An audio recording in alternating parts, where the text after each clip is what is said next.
소개시키지만 다 아시는 분인데 뭐 소개시키나. 잘 계셨지? 예. 작년에는 코로나 때문에 못 뵀습니다. 원래 농사 재밌으십니까? 재미없어요. 작년에는요. 작년에는 좋았잖아요. 진짜 날씨는 지내기 멋집니다. 그죠? 따뜻하고 포근하고. 근데 마음도 같이 포근해야 되는데. 그죠? 사 가격이 지금은 조금 안 좋습니다. 근데 초기 가격은 괜찮았잖아요. 지금까지 팔아먹은 거는. 근데 그럴 수밖에 없어. 양이 작년보다 상당히 많아요. 그죠? 세월 참 빠릅니다. 뭐 벌써 한 해가 다 되고, 저도 퇴직한 지 6개월 되었으니까 왜 퇴직하니까 시간이 더 잘 가요. 더 잘 가. 그냥 시간 잘 가기 좋네요. 보니까요. 근데 뭘 말씀드려야 되노? 제가 늘상 여러분한테 교육에 대해서 많은 이야기를 했습니다. 근데 이 시기에 들어와가지고는 뭔가가 여러분한테 보탬이 되는 이야기, 당장 실천할 수 있는 그런 이야기를 해드려야 되는데, 그렇다고 이 시기에 결실 관리라든지 착색 관리라든지 이런 이야기는 할 수 없잖아요. 매년 하는 전정, 과연 이 전정을 어떻게 하면 가장 효율적으로 해야 될 것인가. 아무나는 그래서 매년 똑같이 자르질 않잖아요. 그죠? 뭔가 판단 기준이 있어야 되잖아. 그럼 여러분 뭐 판단해가 자릅니까? 뭘 판단해가지고? 무엇을 판단해가 비료를 줍니까? 그죠? 뭔가 기준이, 명확한 기준이 있어야 되잖아요. 그래서 이런 기준들을 확실하게 머릿속에 완전히 넣을 수 있도록 끊임없이 반복 몇 번이 할 수밖에 없어요. 왜냐면 그렇다면 전문 나가면 다 잊어버리는데, 전문 나가면 옛날 방식대로 하는데요. 그죠? 깨끗하게 싹 다 잊어버리고 또 옛날에 하던 방식으로 자릅니다. 기존에 큰 나무 자른 방식대로 하는 거거든요. 그래서 이 수세, 여러분들 기술 중에서 사과농사 기술, 농사 지으면서 제일 중요한 기술이 뭐예요? 전정이에요? 적과예요? 비료 치는 거예요? 병해충 방지하는 거예요? 물 주는 거예요?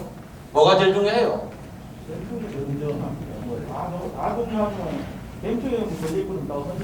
그거는 제한테 맞는 답은 아니고, 수세를 판단하는 기술, 이 속에는 병해충, 비료, 전정, 적과 다 들어가 있어요.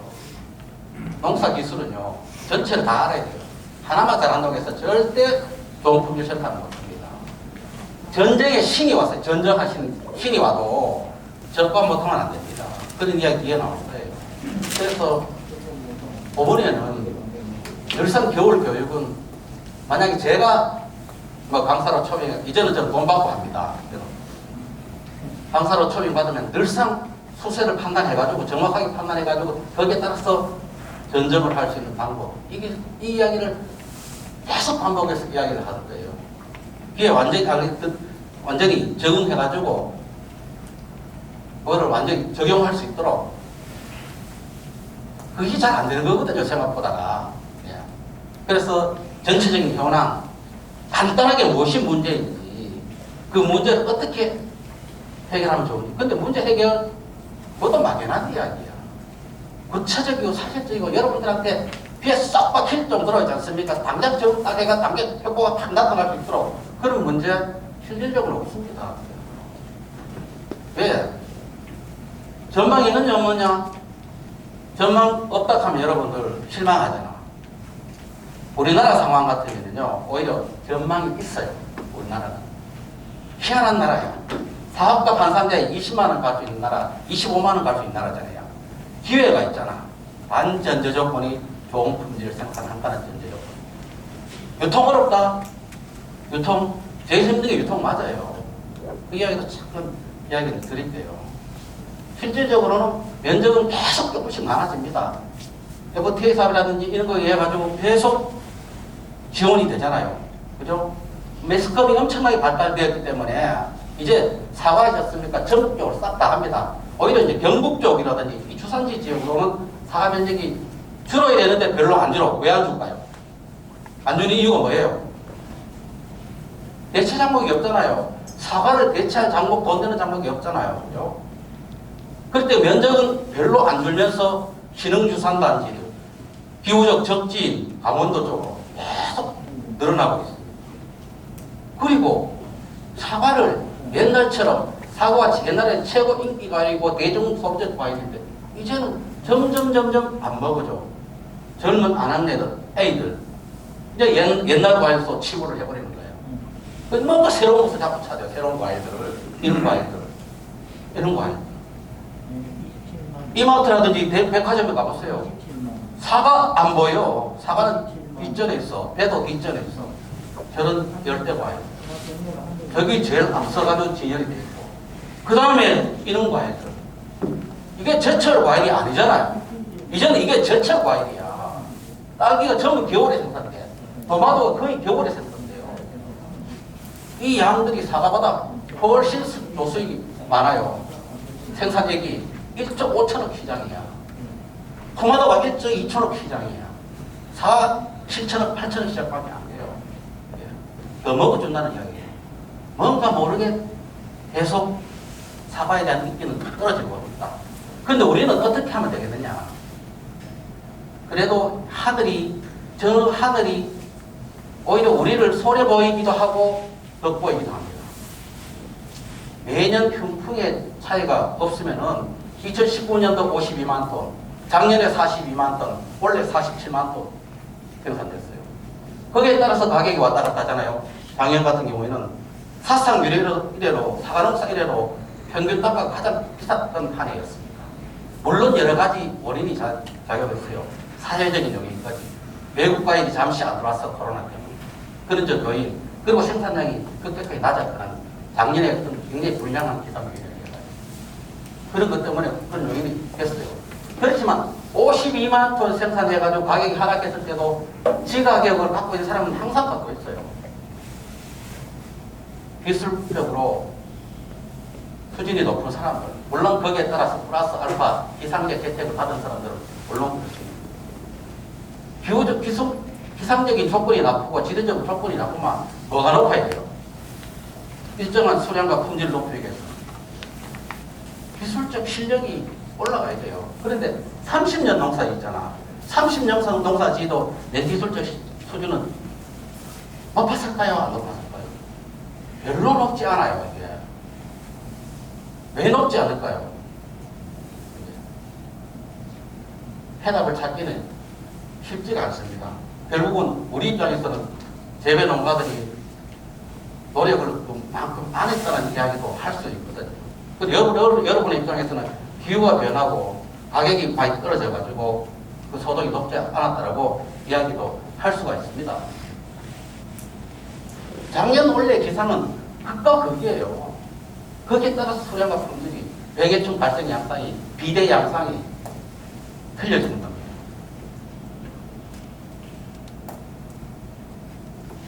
생산량의 증가 원인이 전부 기상에 의해서 좌우됩니다. 오히려 기상이 기술보다가 더 앞설 수도 있어요. 더 중요한 작용으로 할 수가 있어요. 생산량이 하락되는 원인은 첫 번째 원인이 기하기의 기상이잖아요. 근데 결실이 안 돼버리면 그건 차고량이 적어버립니다. 그리고 주요 비대기인 시기에 7월, 8월 달에 기상 조건. 너무 더워도 안 되고 너무 비가 많이 와도 안 됩니다. 작년 같은 경우는 너무 비가 많이 와서 53인가 그죠? 너무 일조량이 부족했어요. 그래서 거기에 따라서 병충이 너무 많았어요. 초토화될 수 있도록 가격이 심했습니다. 갈색무늬병이. 그랬다가 공로 같은 경우는 탄저병이 엄청나게 심했습니다. 근데 원래는 그렇지 않았잖아요. 원래 기상예보는 7, 8월 달에 짧은 장마 한 달간의 고온 8월 달에 찌지지부리한 또 장마 비슷한 게 왔죠. 그런 요인. 이게 병풍을 좌우하는 거예요. 그리고 가장 중요한 10월달 착색기의 날씨. 10월달 착색기의 날씨는 작년하고 비교하고 있어요. 온도가 작년에 비해가 평균 9월달, 7월달 7도씩 높아요. 고온이요. 성숙기 때는 색깔이 잘 날라버리면요. 일교차가 굉장히 커져야 돼요. 높았는 걸. 그러면 비대도 착색도 지연되는 거예요. 그래도 비도 있지 않습니까? 마찬가지예요. 작년에 10월달 비 안 왔습니다. 4mm밖에 안 왔어요. 원래는 비가 50 몇 미리 왔는데 이게 10월 중순부터 하순까지 이번에 계속 왔어요.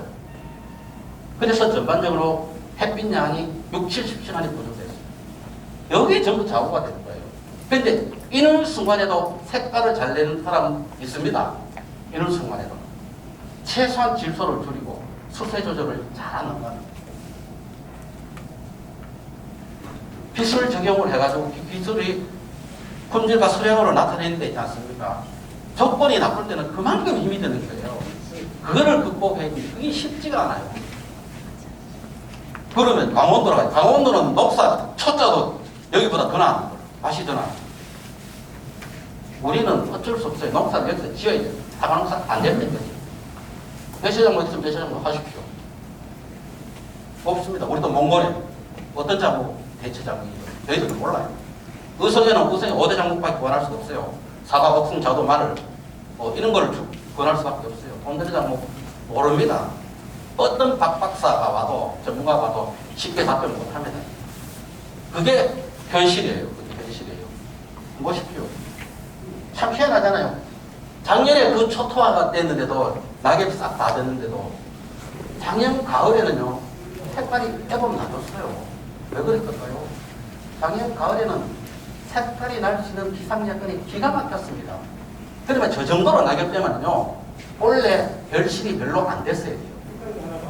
그렇기 때문에 하면 진흥청에서조차 어떤 예보를 내렸노 그러면 변정할 때 가지수를 많이 남겼다.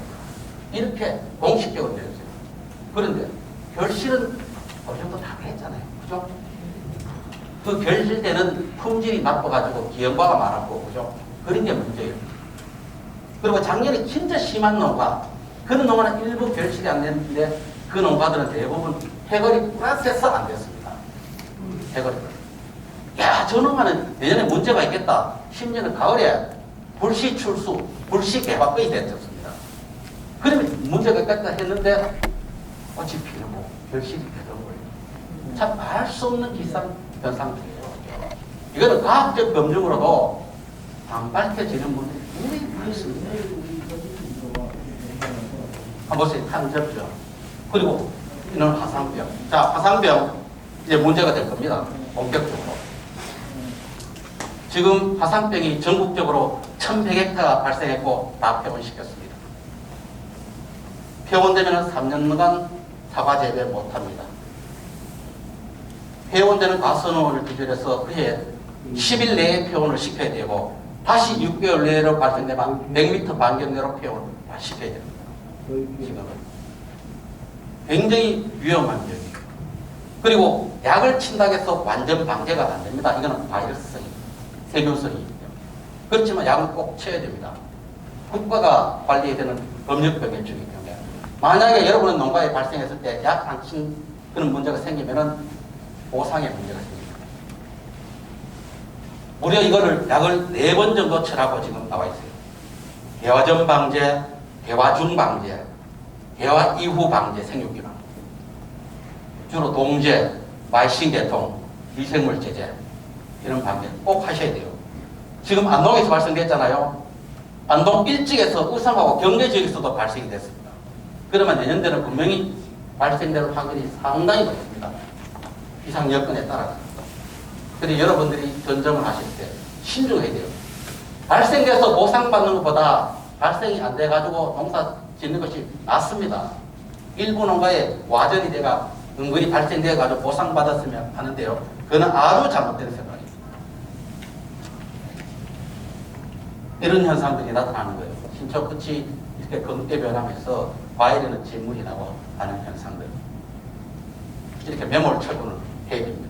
3년 동안 사과, 관련 사과하고 비주식물은 재배하지를 못합니다. 여러분 소독 때 나눠주잖아. 알코올, 락스, 아니면 락스를 써도 돼요. 항상 전정하실 때도 잘 소독하시고 특히 발생했는 지역 쪽으로 가실 때 충주라든지 이런 지역 아니면 이제 안동 지역까지 안동에도 13농가 발생가 매몰 처분했습니다. 기란 쪽에 보시면 돼요. 근데 현실적으로 여러분 전정 혼자 다 못하잖아. 여러분이 전정팀을 구성해가 갈 수도 있고 올 수도 있잖아. 그죠? 그 건이 통제는 어려워요. 그렇지만 어떻게 해야 됩니까? 항상 머릿속에는 그걸 갖고 한 번 더 소독해야 되겠다. 이런 것을 꼭 명심을 하시라는 이야기입니다. 기사는 제가 짧게 이야기했습니다. 왜냐하면 오늘 저 유튜브 방송도 하고 2시간 정도 제가 할 거예요. 1시간 정도 하고 한 5분 정도 쉬었다가 하도록 그렇게 하겠습니다. 두 번째 좀 문제점이라면 너무 많아 재배법이. 왜 이래 많아? 98년부터 도입된 유럽형 세장 방식이요. 또 그때부터 또 그 시기에 도입돼서 나리타 선생의 세척지 세장 방식이요. 또 초밀식 재배라고 하네. 또 이축격 재배라고 하네. 다축격 재배라고 하네. 뭘 해야 돼? 뭐가 정답이야? 선생님 뭐가 정답이에요? 다 정답입니다. 어떤 방법이든 간에 어떤 방법이든 간에 그 한 방법을 꾸준하게 그 방법의 매뉴얼대로 지속적으로 배우면은 분명히 그 방법에 100%까지는 안 돼도 80%까지는 오를 수 있어요. 근데 대부분 포기해버립니다. 기가야지. 나도 몇 기가야고요. 저도요. 그 방법이 좋더라. 그 방법을 3년 차에 3톤 따는데 7, 8년 차, 6년 차 넘으면 8톤, 10톤 따는데 가만 여러분도 그런 방향으로 가겠습니까? 그 방향으로 가죠. 그죠? 그 대신 할 때 확실하게 그 방법을 배워야 돼요. 어설프게 배우면 절대 성공을 못하고 오히려 그 방법에 대해서 문제가 있다라고 자꾸 이야기를 합니다. 옳은 방법이에요. 가끔 제가 이런 비교를 합니다. 산 정상을 올라갈 때 등산로는 여러 가지가 있다. 가파른 코스도 있고 왕들 코스도 있고 여러 가지가 있잖아요. 지 체력에 맞는 등산 코스로 올라가잖아요. 목표는 정상을 향하여, 목표는 고품질 다수학이라는 정상을 향하여 갑니다. 어떤 방법이든 간에 다 마찬가지예요. 그렇지만은 내가 지금 그냥 세장 방수형을 하다가 끈 수영을 하다가 갑자기 없고 평온하고 새 방법으로 갈 수 없잖아요. 엄청난 비용비가 소요가 되잖아요. 그죠? 또 새로운 기술이 소요가 되잖아요. 기존에 하고 있는 방법은 기존에 하고 있는 나름대로의 그 기술을 배우고 실천할 수 있도록 적용을 해줘야 됩니다. 이론적으로 아는 것에 대해서 거기서 끝나면 안 됩니다. 그거를 갖고 밭에 적용할 수 있도록 그런 실천력이 중요하다는 이야기입니다. 기존에 있는 이런 변칙 중은요, 저게 꼭 나쁜 건 아니에요. 물론 새롭게 갱신을 해야 될 때는 다 방법을 달리 가야 되지만 기존의 방법을 유지하고자 하면은 저 방법에 간벌을 하고 큰 대지를 때리고 햇볕이 잘 들어오게 하면은 좋은 품질을 생산할 수가 있습니다. 햇볕이 안 들어오니까 한번 보세요. 바닥에 햇볕을 저 방법도 이렇게 해서 큰 나무로 갈 수도 있어요. 근데 이제 이 큰 나무는 지금 계속 유지하자면은 너무나 비용이 많이 들잖아요. 힘이 들잖아요. 그리고 수량이 적잖아요. 그러니까 새로 갱신을 하면은 밀식이라든지 반밀식이라든지 내한테 맞는 기술을 내한테 맞는 방법으로 하자는 그런 취지인 겁니다. 이렇게 일본은 완전히 한 단으로 가는 개심형으로 하고 있잖아요. 그러면 왜 저 사람도 저렇게 할까? 아직 저 사람들은 일본 사과의 80%가 이런 방법입니다. 우리나라 사과 생산량만큼 아오모리가 생산합니다. 아오모리 사과의 80%가 아주 저런 방식이에요. 이게 유럽형이잖아요. 이게 우리나라에서 20년 전에 98년도부터 도입된 형태의 나무들입니다. 물론 조금씩 틀려요. 쟤들 생산하는 방식하고 우리 생산하는 방식하고. 쟤들은 소과 생산, 조목만한 사과 생산, 그리고 색깔이 잘 납니다. 레드 델리스, 골든 델리셔스 계통들이에요. 우리는 저 시스템을 갖고 여기다가 후지를 재배해야 됩니다. 주품종이 의성 같은 경우는 85%잖아요. 그죠? 일반적으로 70% 이상가 우리가 후지잖아요. 후지 적용을 해요. 후지가 가장 재배하기가 빠르는 품종이에요.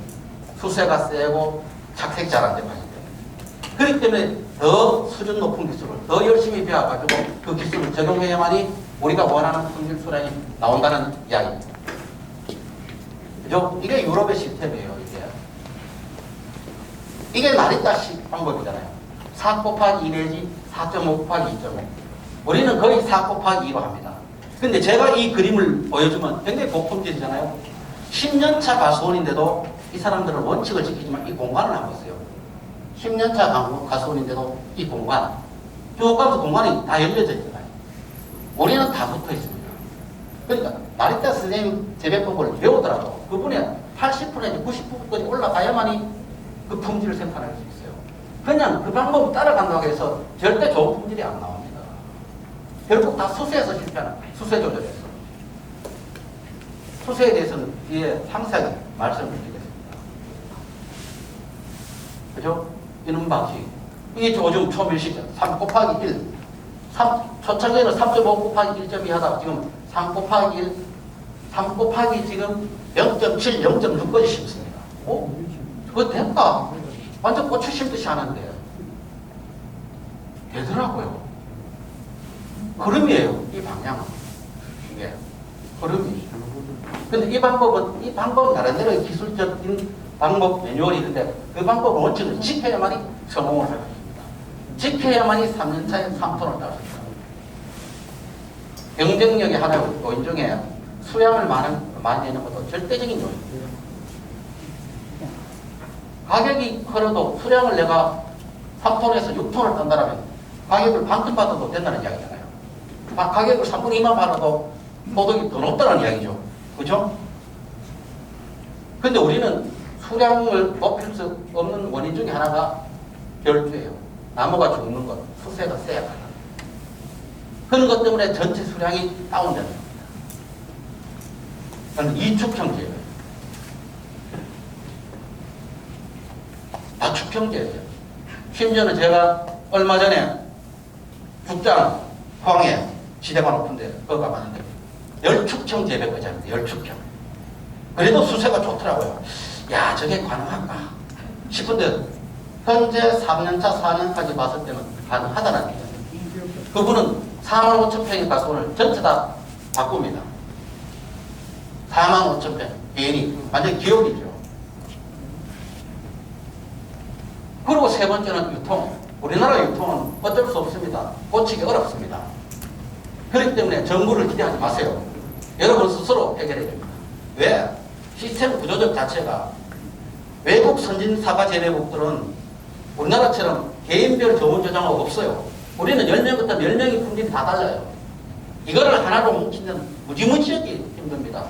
개인의 욕심이 있고 개인의 생각이 다 다른데 내 품질 기준은 이런데 평균 품질 기준은 틀립니다. 그런데 평균 품질 기준에 맞춰보면 내가 기분 나쁘가 안 돼. 그러니까 굉장히 취약해요. 왜냐하면 걔들은 생산만 하고 유통은 전부 다 농협이라든지 생산자 조합이 다 책임을 져요. 근데 우리는 그렇지 않지 않습니까? 그죠? 그러니까 그만큼 힘이 들고 지금 앞으로는 계속 보면 점점 소비자 요구도나 아니면 유통업체 요구도는 굉장히 까다롭습니다.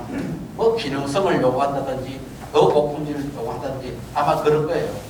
거기에 따라서 예전에는 생산만 해놓으면 되는데 바다만 대충 끌어가면 그냥 어느 정도의 안정된 가격에 팔아먹을 수 있는 시대인데 이제는 못 팔아먹습니다. 가격 차이가 10배 납니다. 그럼 어떻게 해야 되겠습니까? 정답은 나와 있네요. 여러분 유통을 잘해야 된다. 잘해야 된다. 늘상까지 잘, 그럼 결국 잘 팔아먹어야 된다는 이야기잖아요. 그죠? 좋은 비싼 가격, 좋은 가격 받고 싶잖아요. 그럼 어떻게 해야 되겠어요? 유통을 가장 쉽게 하는 방법. 품질이잖아. 다른 게 뭐 있습니까? 다른 정답 하나도 없습니다. 믿지 마세요. 전부 거짓말입니다. 왜? 저는 이제는 반농. 저도 농민 자격증이 있습니다. 저도 농민입니다. 경영지도도 하겠어요. 이제 강하게 이야기할 수 있습니다. 농민한테 이제 강하게 이야기해야 됩니다. 품질을 높이지 않고는 수량을 높이지 않고는 이제는 경쟁력 제로입니다. 경쟁력 없습니다. 다른 방법 대안이 없어요. 현재는요. 좋은 품질로 생산해보세요. 가만히도 팔아먹을 수 있잖아. 비록 내가 안 넘쳐봐야 약가도 줘도 되잖아. 사러 들어옵니다. 초밀식 재배해가지고 옥산에 뭐 모으는가. 가만히 앉아서 6만원 주겠다라고 서로 찾아 들어오잖아요. 그분 기존에 농사 짓는 분인데 40년을 사과 농사 짓는데 과감하게 파피를 하시더라고. 굉장히 실천력이 굉장히 강하세요. 내가 그걸 워낙 잘 아는 분이기 때문에. 그러면 그게 경쟁력이죠. 뭐가 경쟁입니까? 다른 거 경쟁이 없습니다. 특별한 비법 없어요. 절대 없어요. 비법 요령을 아예 생각도 뻔뻔꾸지 마세요. 이거는 왜 보여주나 하면 저놈들이 우리 사과 재배, 밀식 재배 원료가 된 이터백 1월 제약이에요. 저 알프스 계곡 어지 있지 않습니까? 200km를 했는데 계곡 지역에만 사과를 재배합니다. 저놈들이 15,000평이 15,000헥타르에 100만 톤입니다. 우리는 31,500헥타르에 47만 톤이잖아요. 평균 수량이 7톤 내지 8톤입니다. 그러니까 저희들은 키로당 1,500원, 1,000원 막아도 된다는 이야기예요. 엄청난 수량을 내기 때문에 단수가 그만큼 높습니다. 저 100만 톤의 사과를 40개 전후에 조합해서 싹 취급도 합니다. 개인 하나도 취급 못합니다. 조합에 입고시키면 거기서 끝이에요. 통장에 돈 들어오는 걸 보면 안 돼요. 우리는 내가 생산해가지고 거기서 끝난 것이 아니야. 언제 팔아야 되지? 요 시기에 팔아야 되지? 요걸 택배를 해야 돼? 보면이잖아. 그러니까 그만큼 힘이 드는 거야. 그만큼 머리를 써야 되는데 그것도 잔머리를 써야 되는 잔머리를. 그러니까 힘이 드는 겁니다. 품질 수량 가져. 여러분 올리고 싶죠? 근데 잘 안 되잖아요. 그게 기술이라는 게 한 방에 공부한다고 딱 되면 얼마나 좋겠습니까? 그게 그렇게 힘이 들어요. 예. 결국 뭐 이런 이야기 뭐 맨날 하는 이야기예요.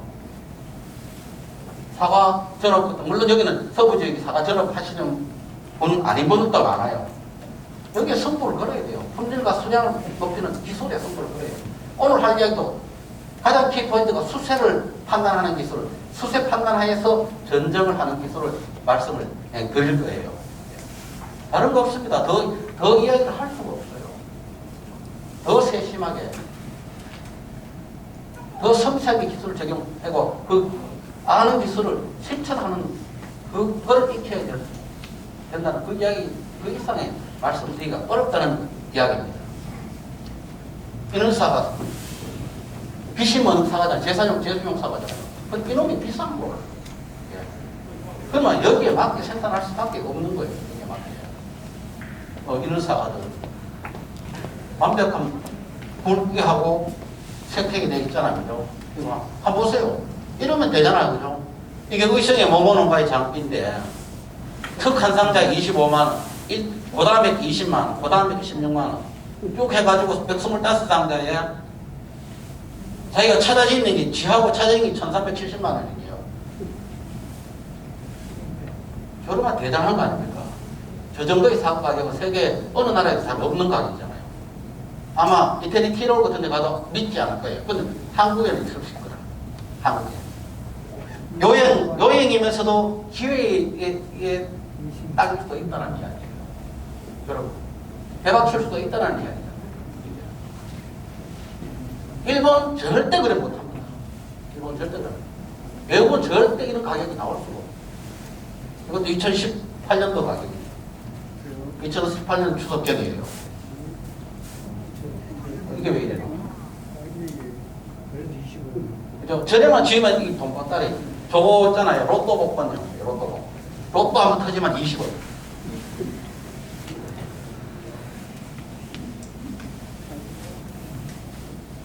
너무 좀 적나라한 표현일지 모르지만은 뭐 보면 싹 시름을 싹 다 갚으잖아. 아무리 힘들어도. 그죠? 아무 생각 없죠. 아무리 힘들어도. 그러니까 그냥 재미삼아 보여준 거예요. 결국 기술밖에 없어요. 이거는 제가 가끔 알때 제일 비싼 사과, 세계 제일 비싼 사과 얼마짜리예요? 한 500조 원, 500조 원 될게요. 500 내지 600조 원. 요거 애플 사과입니다. 요 사람 최고의 기술자 아닙니까? 자, 재배 환경은 간단하게 이야기하겠습니다. 재배 환경. 재배 환경만 뭐 이야기하면 1시간 정도 이야기할 수 있는데 여기서는 그래 하지는 못하고 환경이라는 것은 글쎄요. 사과는 대표적으로 좀 시원한데 아까 군수님 300m 가시네요. 맞아요. 300m 전후 시원한데 잘 됩니다. 왜? 온대 북부 가수입니다. 온대 북부 가수. 30도가 넘는 날이 30이 넘잖아요. 의성은 30도 넘는 날이 80일입니다. 그러니까 좋은 품질 생산하기 쉽지 않아요. 그러니까 사과가 강원도 북부 지역으로 가는 이유가 거기 있어요. 평창, 정선, 화천, 인제 올라가는 이유가 바로 거기 있다. 농사 3년밖에 안 되는데 의성보다 훨씬 나은 걸 가성에 가보면. 그러니까 지가 잘 지가 진 게 아니고 하늘이 그래 지어준 거예요. 그런데 좋은 품질을 많이 생산한다는 것은 기상이 맞아줘야 되고 토양이 맞아주고 이 기술 이 세 가지 조건이 맞아줘야 돼요. 첫째 된다라면 기상과 토양이 맞아주고 난 뒤에 기술을 적용하면 최고의 품질과 수량을 낼 수가 있습니다. 그런데 기상은 여러분들 온도 하늘이 하는 거잖아. 근데 꼭 하늘이 하는 것만 아닙니다. 인위적으로 맞출 수 있어요. 어느 정도까지는. 근데 돈이 들어요. 돈이. 그게 문제예요. 돈이 들어요. 자, 강우 수분 조건도 마찬가지입니다. 수분 조건도 근본적으로 좋은 땅, 배수가 잘 된 땅을 선택하면 좋지만 그게 안 될 때는 관수시설, 밑에 유공만 시설이라도 해주고 두둑이라도 해줘야 됩니다.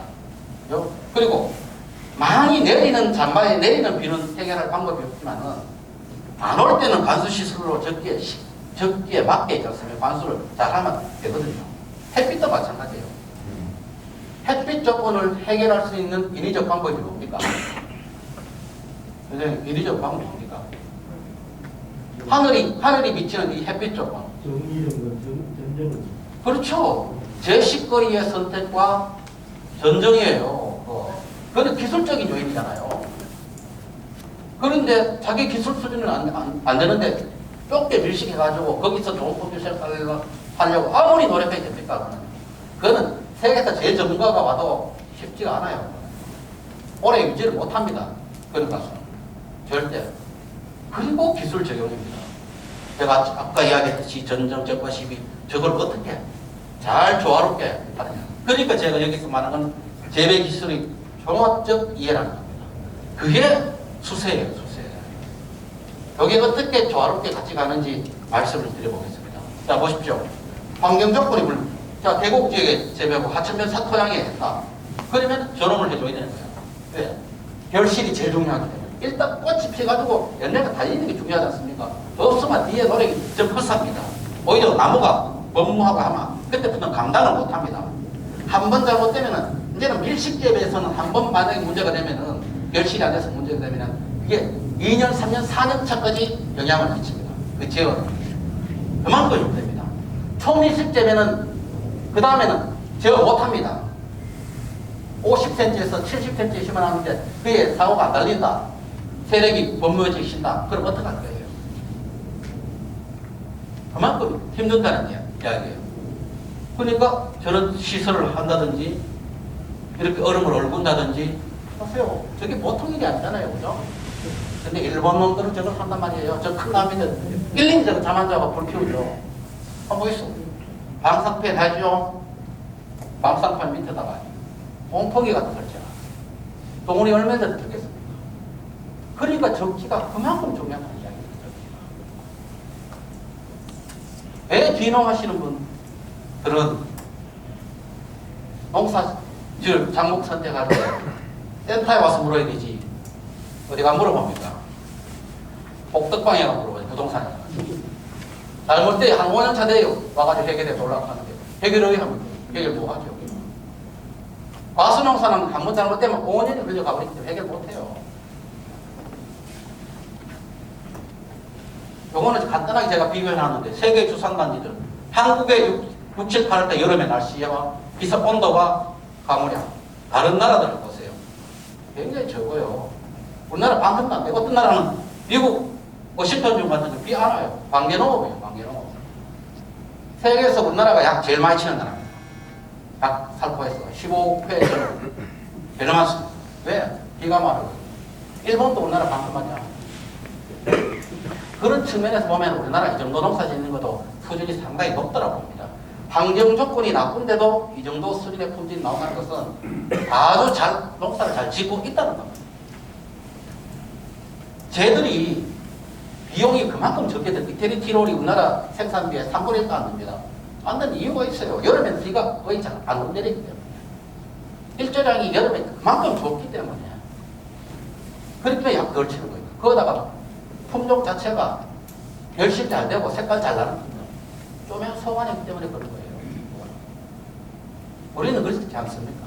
선물용 크고 색 잘 나야 되잖아요. 그렇기 때문에 그만큼 어려운 이유가 거기 있다는 이야기입니다. 온도가 높으면 온몸 발육도 잘 안 됩니다. 색깔도 잘 안 됩니다. 성숙기의 일교차가 굉장히 어느 정도로 최소한 방온도가 15도 정도 이하로 내려가야 됩니다. 낮에는 한 22, 3도 되게 되고. 근데 실질적으로 그렇습니까? 안 그렇죠. 그죠? 그래야만 색이 잘 나주고 과육이 좋다는 이야기예요. 기후적으로. 그래 강원도 저놈들이 공사 없이 우리보다 낫다는 이야기. 자, 수세 관리. 이 수세 관리. 이게 문제예요. 과연 수세란 뭐냐? 뭐 다른 게 있습니까? 수세가 뭐예요? 나무 힘이잖아, 힘. 나무 힘. 다른 거 아닙니다, 이게. 가지가 얼마만큼 신조 성형이 자라느냐, 안 자라느냐. 그거예요. 거기에 따라서 품질과 수량이 결정된다. 거기에 따라서. 거기에 맞게 기술을 적용해 줘야 된다는데. 가지가 자라는 것. 잎과 가지가 자라는 것. 과실과 열매가 맺히는 것을 뭘로 조절하느냐. 적절하게. 이게 중간 정도 어느 쪽에도 기우치지 않고. 잎이 무성해지면은 어떻게 돼요? 수세가 세다는 표현을 하고, 열매가 너무 많이 맺혀 꽃이 너무 많이 맺히면 수세가 약하더라고요. 이거 균형을 유지해야 좋은 품질을 많이 생산할 수 있다는 이야기거든. 그거를 뭘로 조절하느냐? 전정, 적과 비료, 유인 이런 걸로 조절을 한다는 이야기. 이게 다른 뜻이 아니고. 그래서 최고의 농사 기술은 수세를 판단해가 거기에 맞게 적게 적용 기술, 전정이라든지 비료라든지 유인이라든지 적과라든지 알맞게 해주는 게 최고의 기술이에요. 종합적으로 말하면. 단지 전정만 잘해서 좋은 품질을 생산할 수 있다는 이야기가 아닙니다. 그건 안 된다는 이야기예요. 자, 수세가 과합니다. 이전 이렇게 안 만들어야 되거든요. 이게 적기 시기예요. 시기를 놓쳐버리면 이미 굵어지고 길어져요. 그러면 저게 조절이 될까요? 안 될까요? 되기는 됩니다. 그런데 조절하기가 만만찮다는 이야기예요. 전나무가 1000주, 2000주 되면 거의 쉽지가 않다는 이야기예요. 그 이전에 시기를 놓치지 않고 그 이전에 하면 조절이 돼야 된다는 이야기예요. 그러면 이런 나무는 어떻게 조절합니까? 만약 여러분의 집에 나무가 있다라 저래 됐다라면 간작을 해가지고 비료를 많이 줘가 저렇게 됐다면 어떻게 조절합니까? 조절 안 하면 평생 고생이에요. 좋은 품질 절대 생산 못합니다.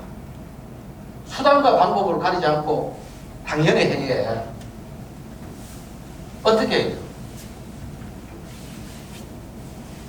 유인, 뿌리 절단, 박피, 당연히 비료는 당연히 안 줘야 되고 어떤 방법을 통하든지 저거를 제어를 해내야 됩니다.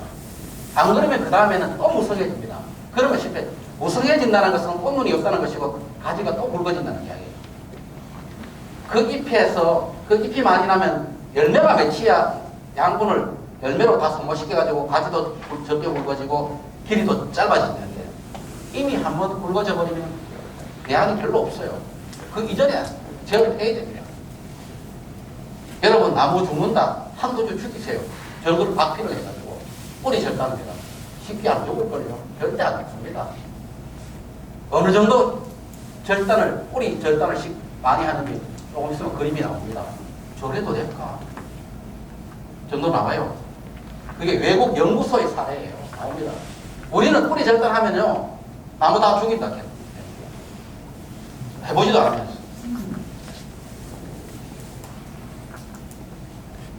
뭐 유인을 하든지 있지 않습니까? 유인도 저기는 잘못됐지만 극단적인 한 나무가 비교하자고 저렇게 해놨는데 유인이 저를 볼록하게 하면 안 되죠. 주간 기부에서 바로 유인을 해요. 너무 많이 자랐잖아요. 너무 많이. 이게 수세 저하의 주 원인이에요. 바다결실, 토양수분 과부족, 주로 죽는 원인 중에 70%가 과습입니다. 과습. 모든 과습은 자두 복숭 다 마찬가지 과습이에요. 자기는 과습이 아니라고 하는데 가보면 거의 과습이에요. 과습이 주 원인이에요. 그리고 과거인 경우가 있는데 어떤 경우냐? 겨울철 건조동이에요. 그렇기 때문에 이런 방법도 겨울철에 충분하게 물을 줘가 겨울 맞기 직전에 지금 따뜻하잖아요. 지금이라도 내 토양이 건조한 토양, 타입성이 많은 토양, 지금 물을 줘가 얼구세요. 땅을 얼군다는 것은 어떻게 해요? 밑으로 증발이 안 되죠, 그죠? 토양에 있는 수분이 날아가질 않잖아요. 그러면 밑에는 어떻게 됩니까? 수분 유지가 된다는 이야기예요. 공기 유통이 적어진다는 이야기예요. 안정된 수세, 뭐 이런 겁니다. 잎하고 과실 열매하고 균형 있게 세력이 안정된다는 것은 결국 잎에서 생산된 저 동화양분들이 과실로 꽃눈으로 가지가 생장한 대로 뿌리로 골고루 분배가 된다는 겁니다. 그래 되면 내년도에도 맨 꽃눈이 또 좋아진다는 이야기예요. 그리 수세 안정이 그만큼 중요하다는 이야기입니다. 할아버지예요. 할아버지 4년생 정도 될 겁니다. 3년생인지 4년생인지. 이거는 노랗게 물들 정도로, 단풍이 들 정도로 안정난 수세를 유지했다는 이야기예요. 그러니까 문경사가 다 그런 건 아니지만 일부 사과에서는 여러분 농사 등에 전정, 적과 그 다음에 여러 작업 단계 중에 인건비가 제일 많이 소요되는 게 뭐죠? 작업이 잎따기죠. 옛날엔 적과라고 했는데 이제 잎따기잖아요. 잎따기 안 하잖아요. 그럼 대단한 수세력이잖아요. 잎따기를 안 해, 노랗게 단풍들 정도가 되면은 가장 맛있는 사과가 생각납니다. 결국 원리는 잎이 적당하게 생장이 멈춰지면은 거기에 있는 양분들이 과일로 조절되고 과일로 붉어지는데 수세 조절이 잘못돼가지고 비료를 잘못 주고 많이 주거나 해갔을 때 계속 자란다는 것은 잎에 있는 양분들이 땅에서 올라온 질소와 결합해서 계속 자란다는 의미거든요. 이게 계속 수세 조절 실패했다는 이야기예요. 그러면은 어떻게 해야 될 것인가? 저기서 보면 관찰을 통해서 나무의 건강 상태하고 세력이 강하냐 약하냐 적당하냐를 판단한다는데 관찰이라는 것은 섬세하게 세밀하게 관찰해야 돼요. 단순하게 본다는 뜻은 아닙니다. 그래서 생육기의 수세 조절, 수세 판단, 휴면기의 수세 판단을 해가지고 적절한 조치를 즉각 취해야 된다는 거예요. 즉각. 시기를 놓치면 안 된다는 거예요. 놓치면 굵어져 버리기 때문에. 자, 휴면기에는 전체 나무, 지금 나무 보기가 좋지 않습니까?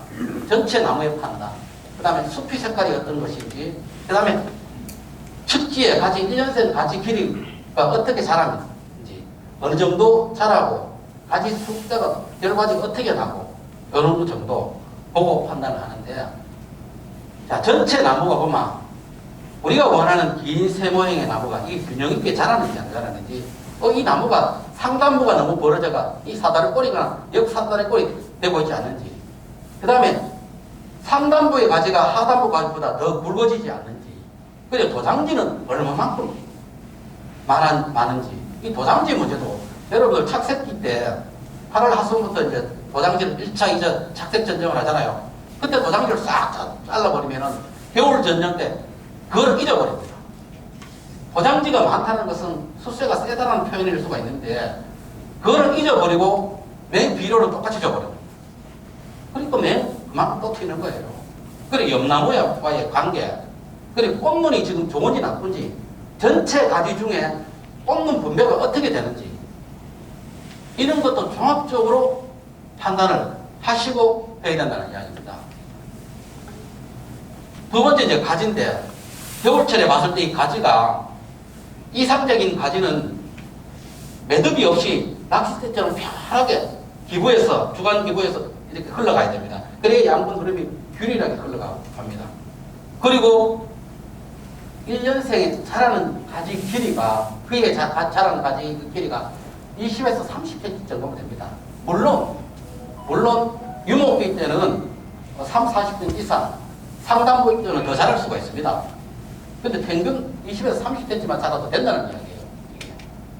그리고 안쪽에는 가능한 결과지, 한 뼘 되는 결과지니까 어느 정도 나 있는지 이게 판단이에요. 그리고 어떤 놈은 보면은 결과지가 돼야 되는데 쓰면 어떻게 됩니까? 2차 생장애가 발육균 내밀어버리죠. 그러면 그 가지를 결국 못 쓰게 되잖아요. 지금 우리가 하고 있는 밀식재배에서. 가지가 쭉 나오잖아, 그죠? 그냥 평화하게 유인했으면은 안쪽에 있는 단과지, 큰 과지, 상과지가 적절하게 배치가 돼 있어야 된다는 이야기죠. 그 다음에 우리는 이 부분이 너무 굵어졌다는 것은 약물이 많이 흐르기 때문에 많이 흐르면은 길어지고 굵어져야 됩니다. 그러면 여기서 나는 가지도 어떻게 됩니까? 전부 다 길어지고 2차 성장을 해버린다.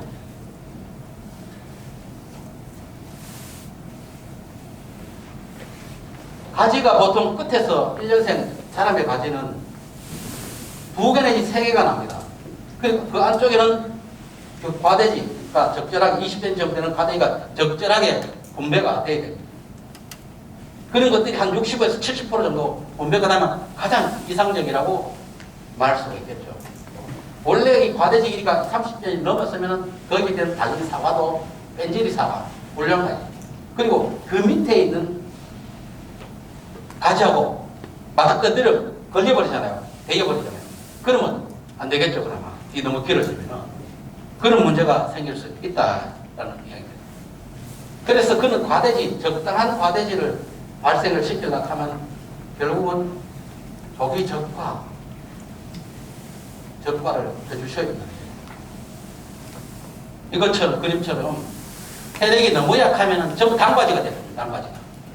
세력이 너무 강하면은 이 전부 발육지가 되버립니다. 이게 과대지가 되죠. 사과 달리는 열매 가지가 돼줘야 되는데 좀 발육지가 돼버려요. 그러면 내년도에는 다 잘라내야 돼요.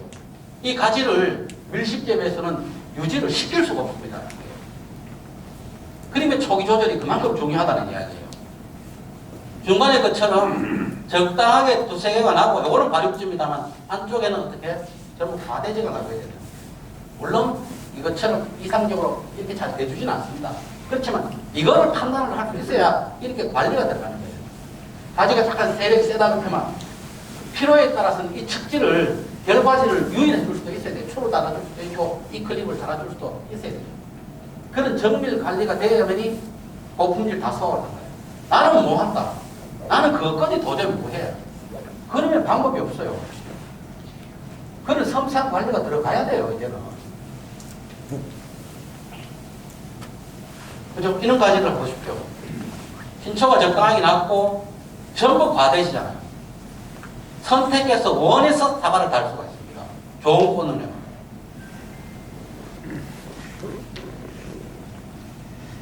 뭐 숲이 색깔 이거는 대부분 약간 회백색이면서 조피가 많이 붙지 않고, 그죠?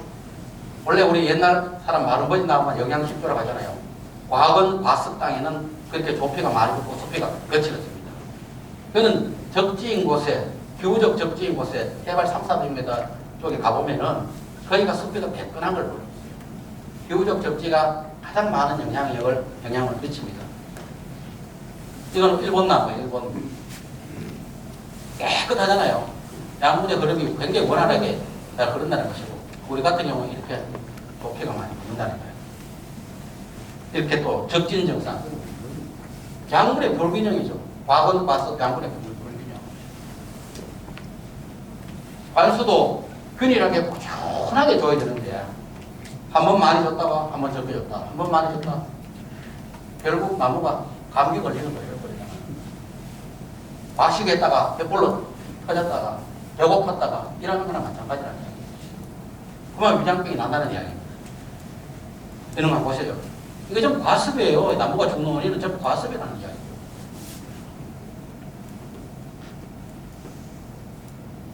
가지도 보면 그늘 속에 있는 가지, 질소가 많이 받는 가지는 근데 절반 신장이 짧아야 되는데, 짧고 꽂는이 충실해야 되는데, 이게 보면 그늘 속에 있는 가지는 피만 가늘면서 휘어요. 색깔도 검은색, 검은 갈색이 나요.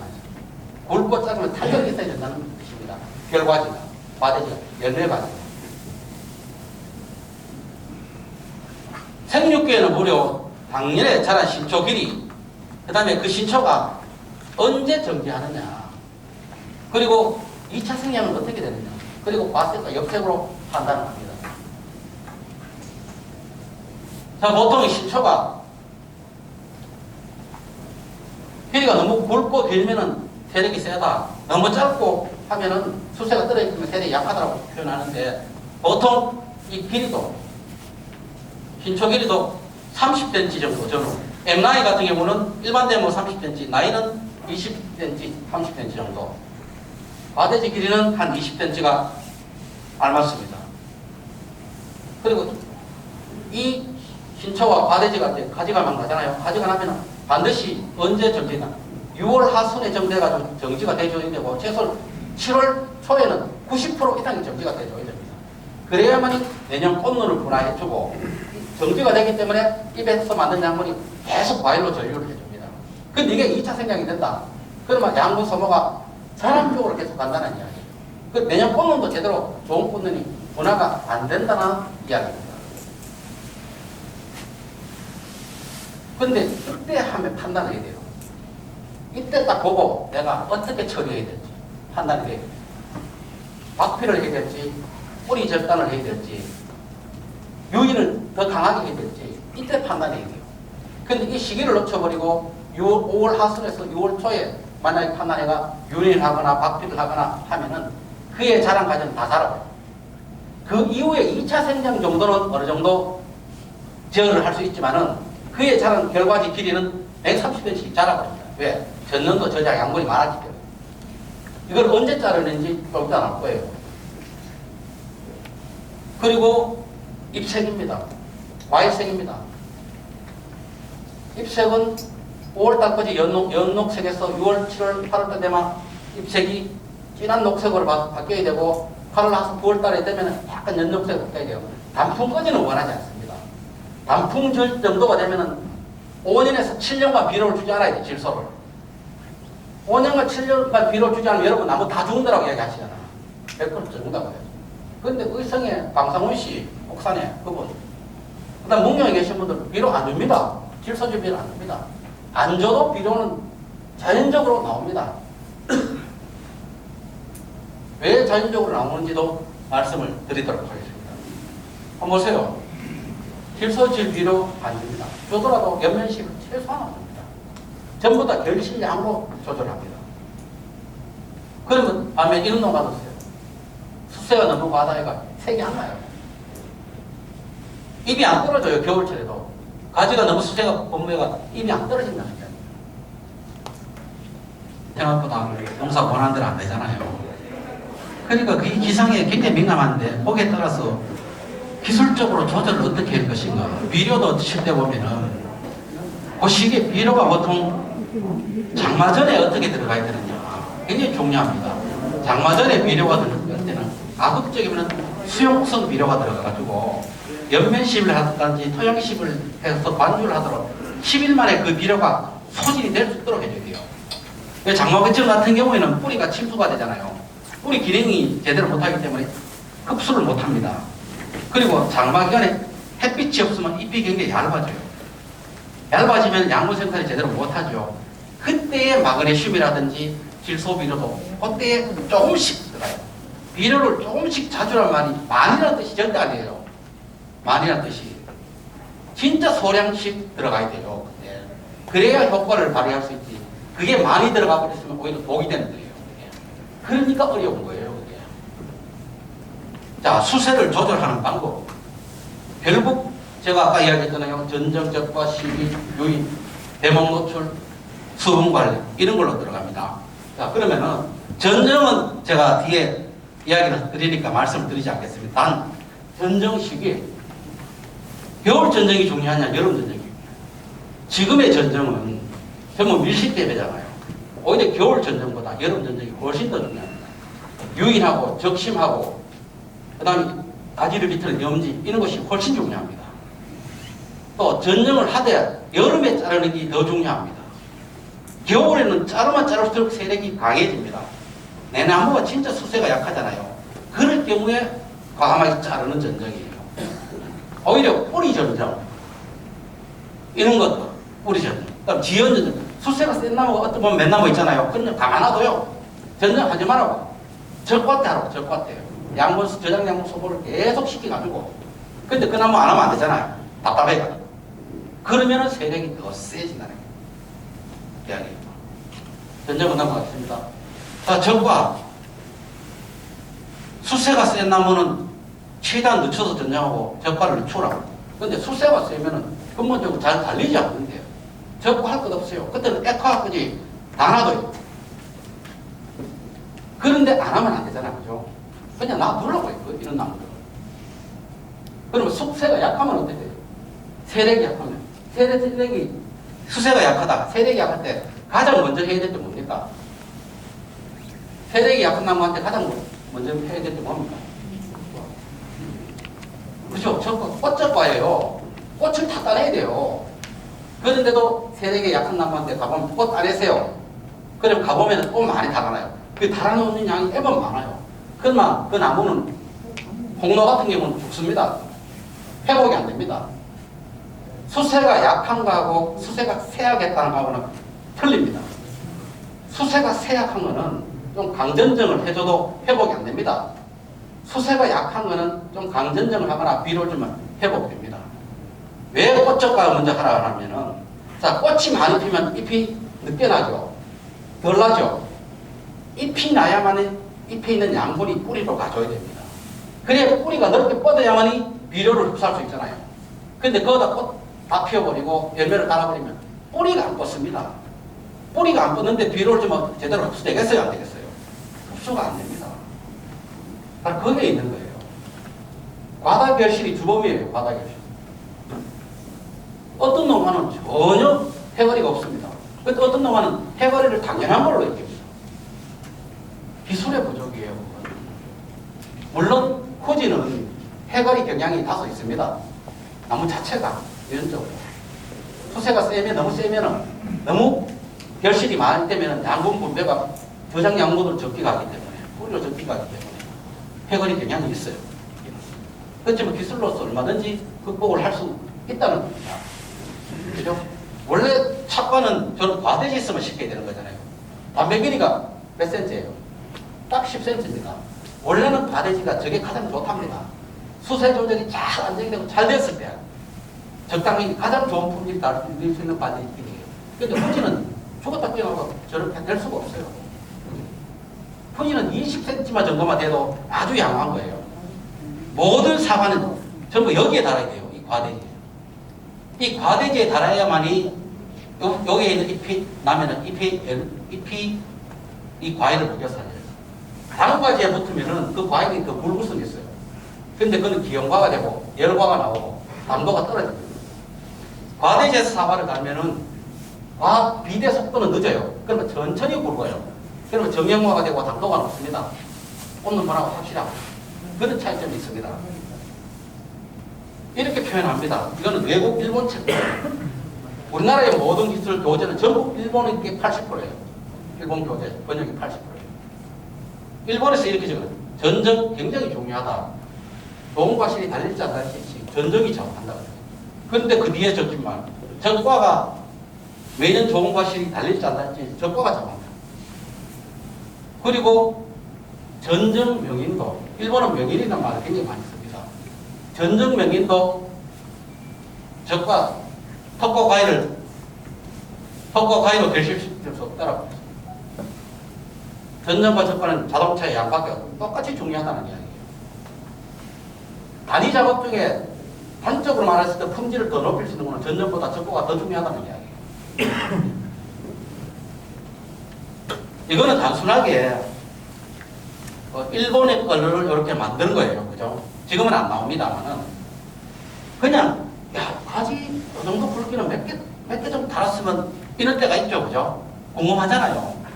딱 정답은 아닙니다. 이게 그냥 참고만 하시는데 1cm 전후는 한두 개, 2cm 때는 3개에서 5개, 3cm 때는 6개에서 10개, 4cm 때는 10개에서 15개, 5cm 때는 20개에서 25개. 그 정도로 수세를 감안해가지고 공로 같은 경우는 여기서 20%를 다운시키면 돼요. 공로 같은 경우. 그냥 참고만 하는 거예요. 이게 정답이라는 건 아니고. 그것도 일본에서 나온 거예요.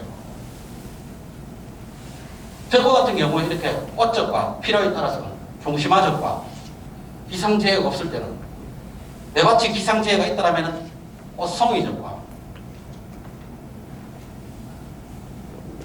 이렇게 해주셔야 된다. 이게 일찍 해주면은 이게 해설이 방지에 가장 좋고 과대지가 잘 나옵니다. 적과가 늦으면은 어떻게 되냐면 과대지가 안 나옵니다. 과대지로 나올 약물을 이미 저장 약물을 다 소모시켜버립니다. 비료 참 어렵습니다. 진짜 균형식이라는 것이 왜 농가마다 다 다르고 나무마다 다 다르요. 나무가 균일하지 않으면 토성마다 다 달라요. 그렇지만 우리는 이거를 수세를 전혀 고려치 않고 제가 조금 전에 이야기했듯이 도장지 발생량이라든지 이런 걸 고려치 않고 그냥 똑같이 균일하게 시비합니다. 나무별로도 틀려요.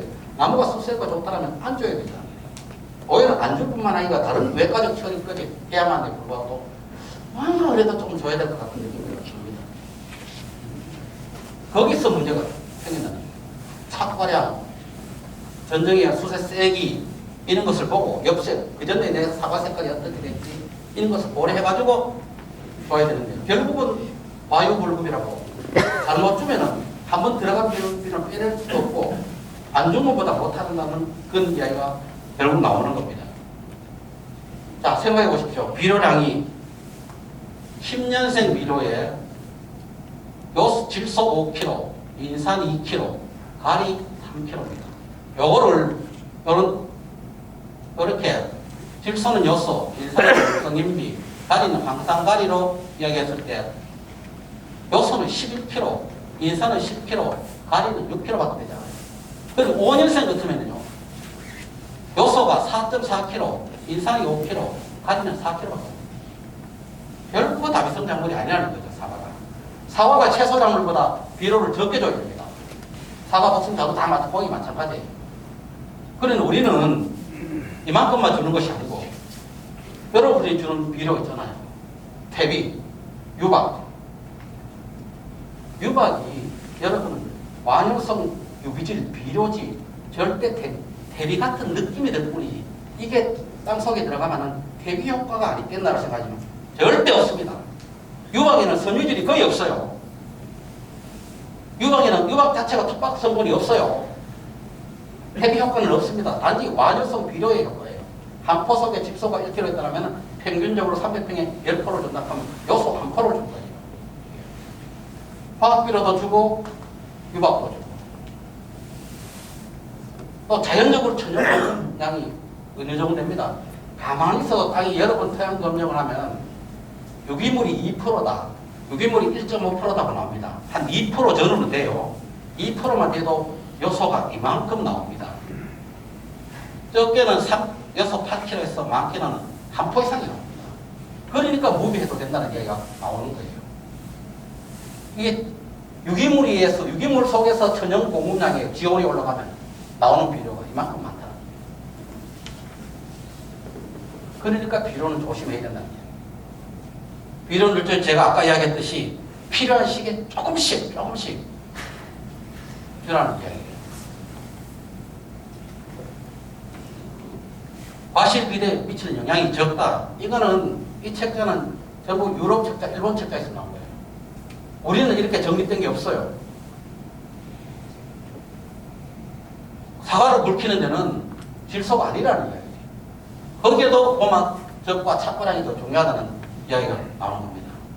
그래서 일본의 시오다키 교수도 우리 가서 선생님 품질하고 8년 된 비료가 뭡니까?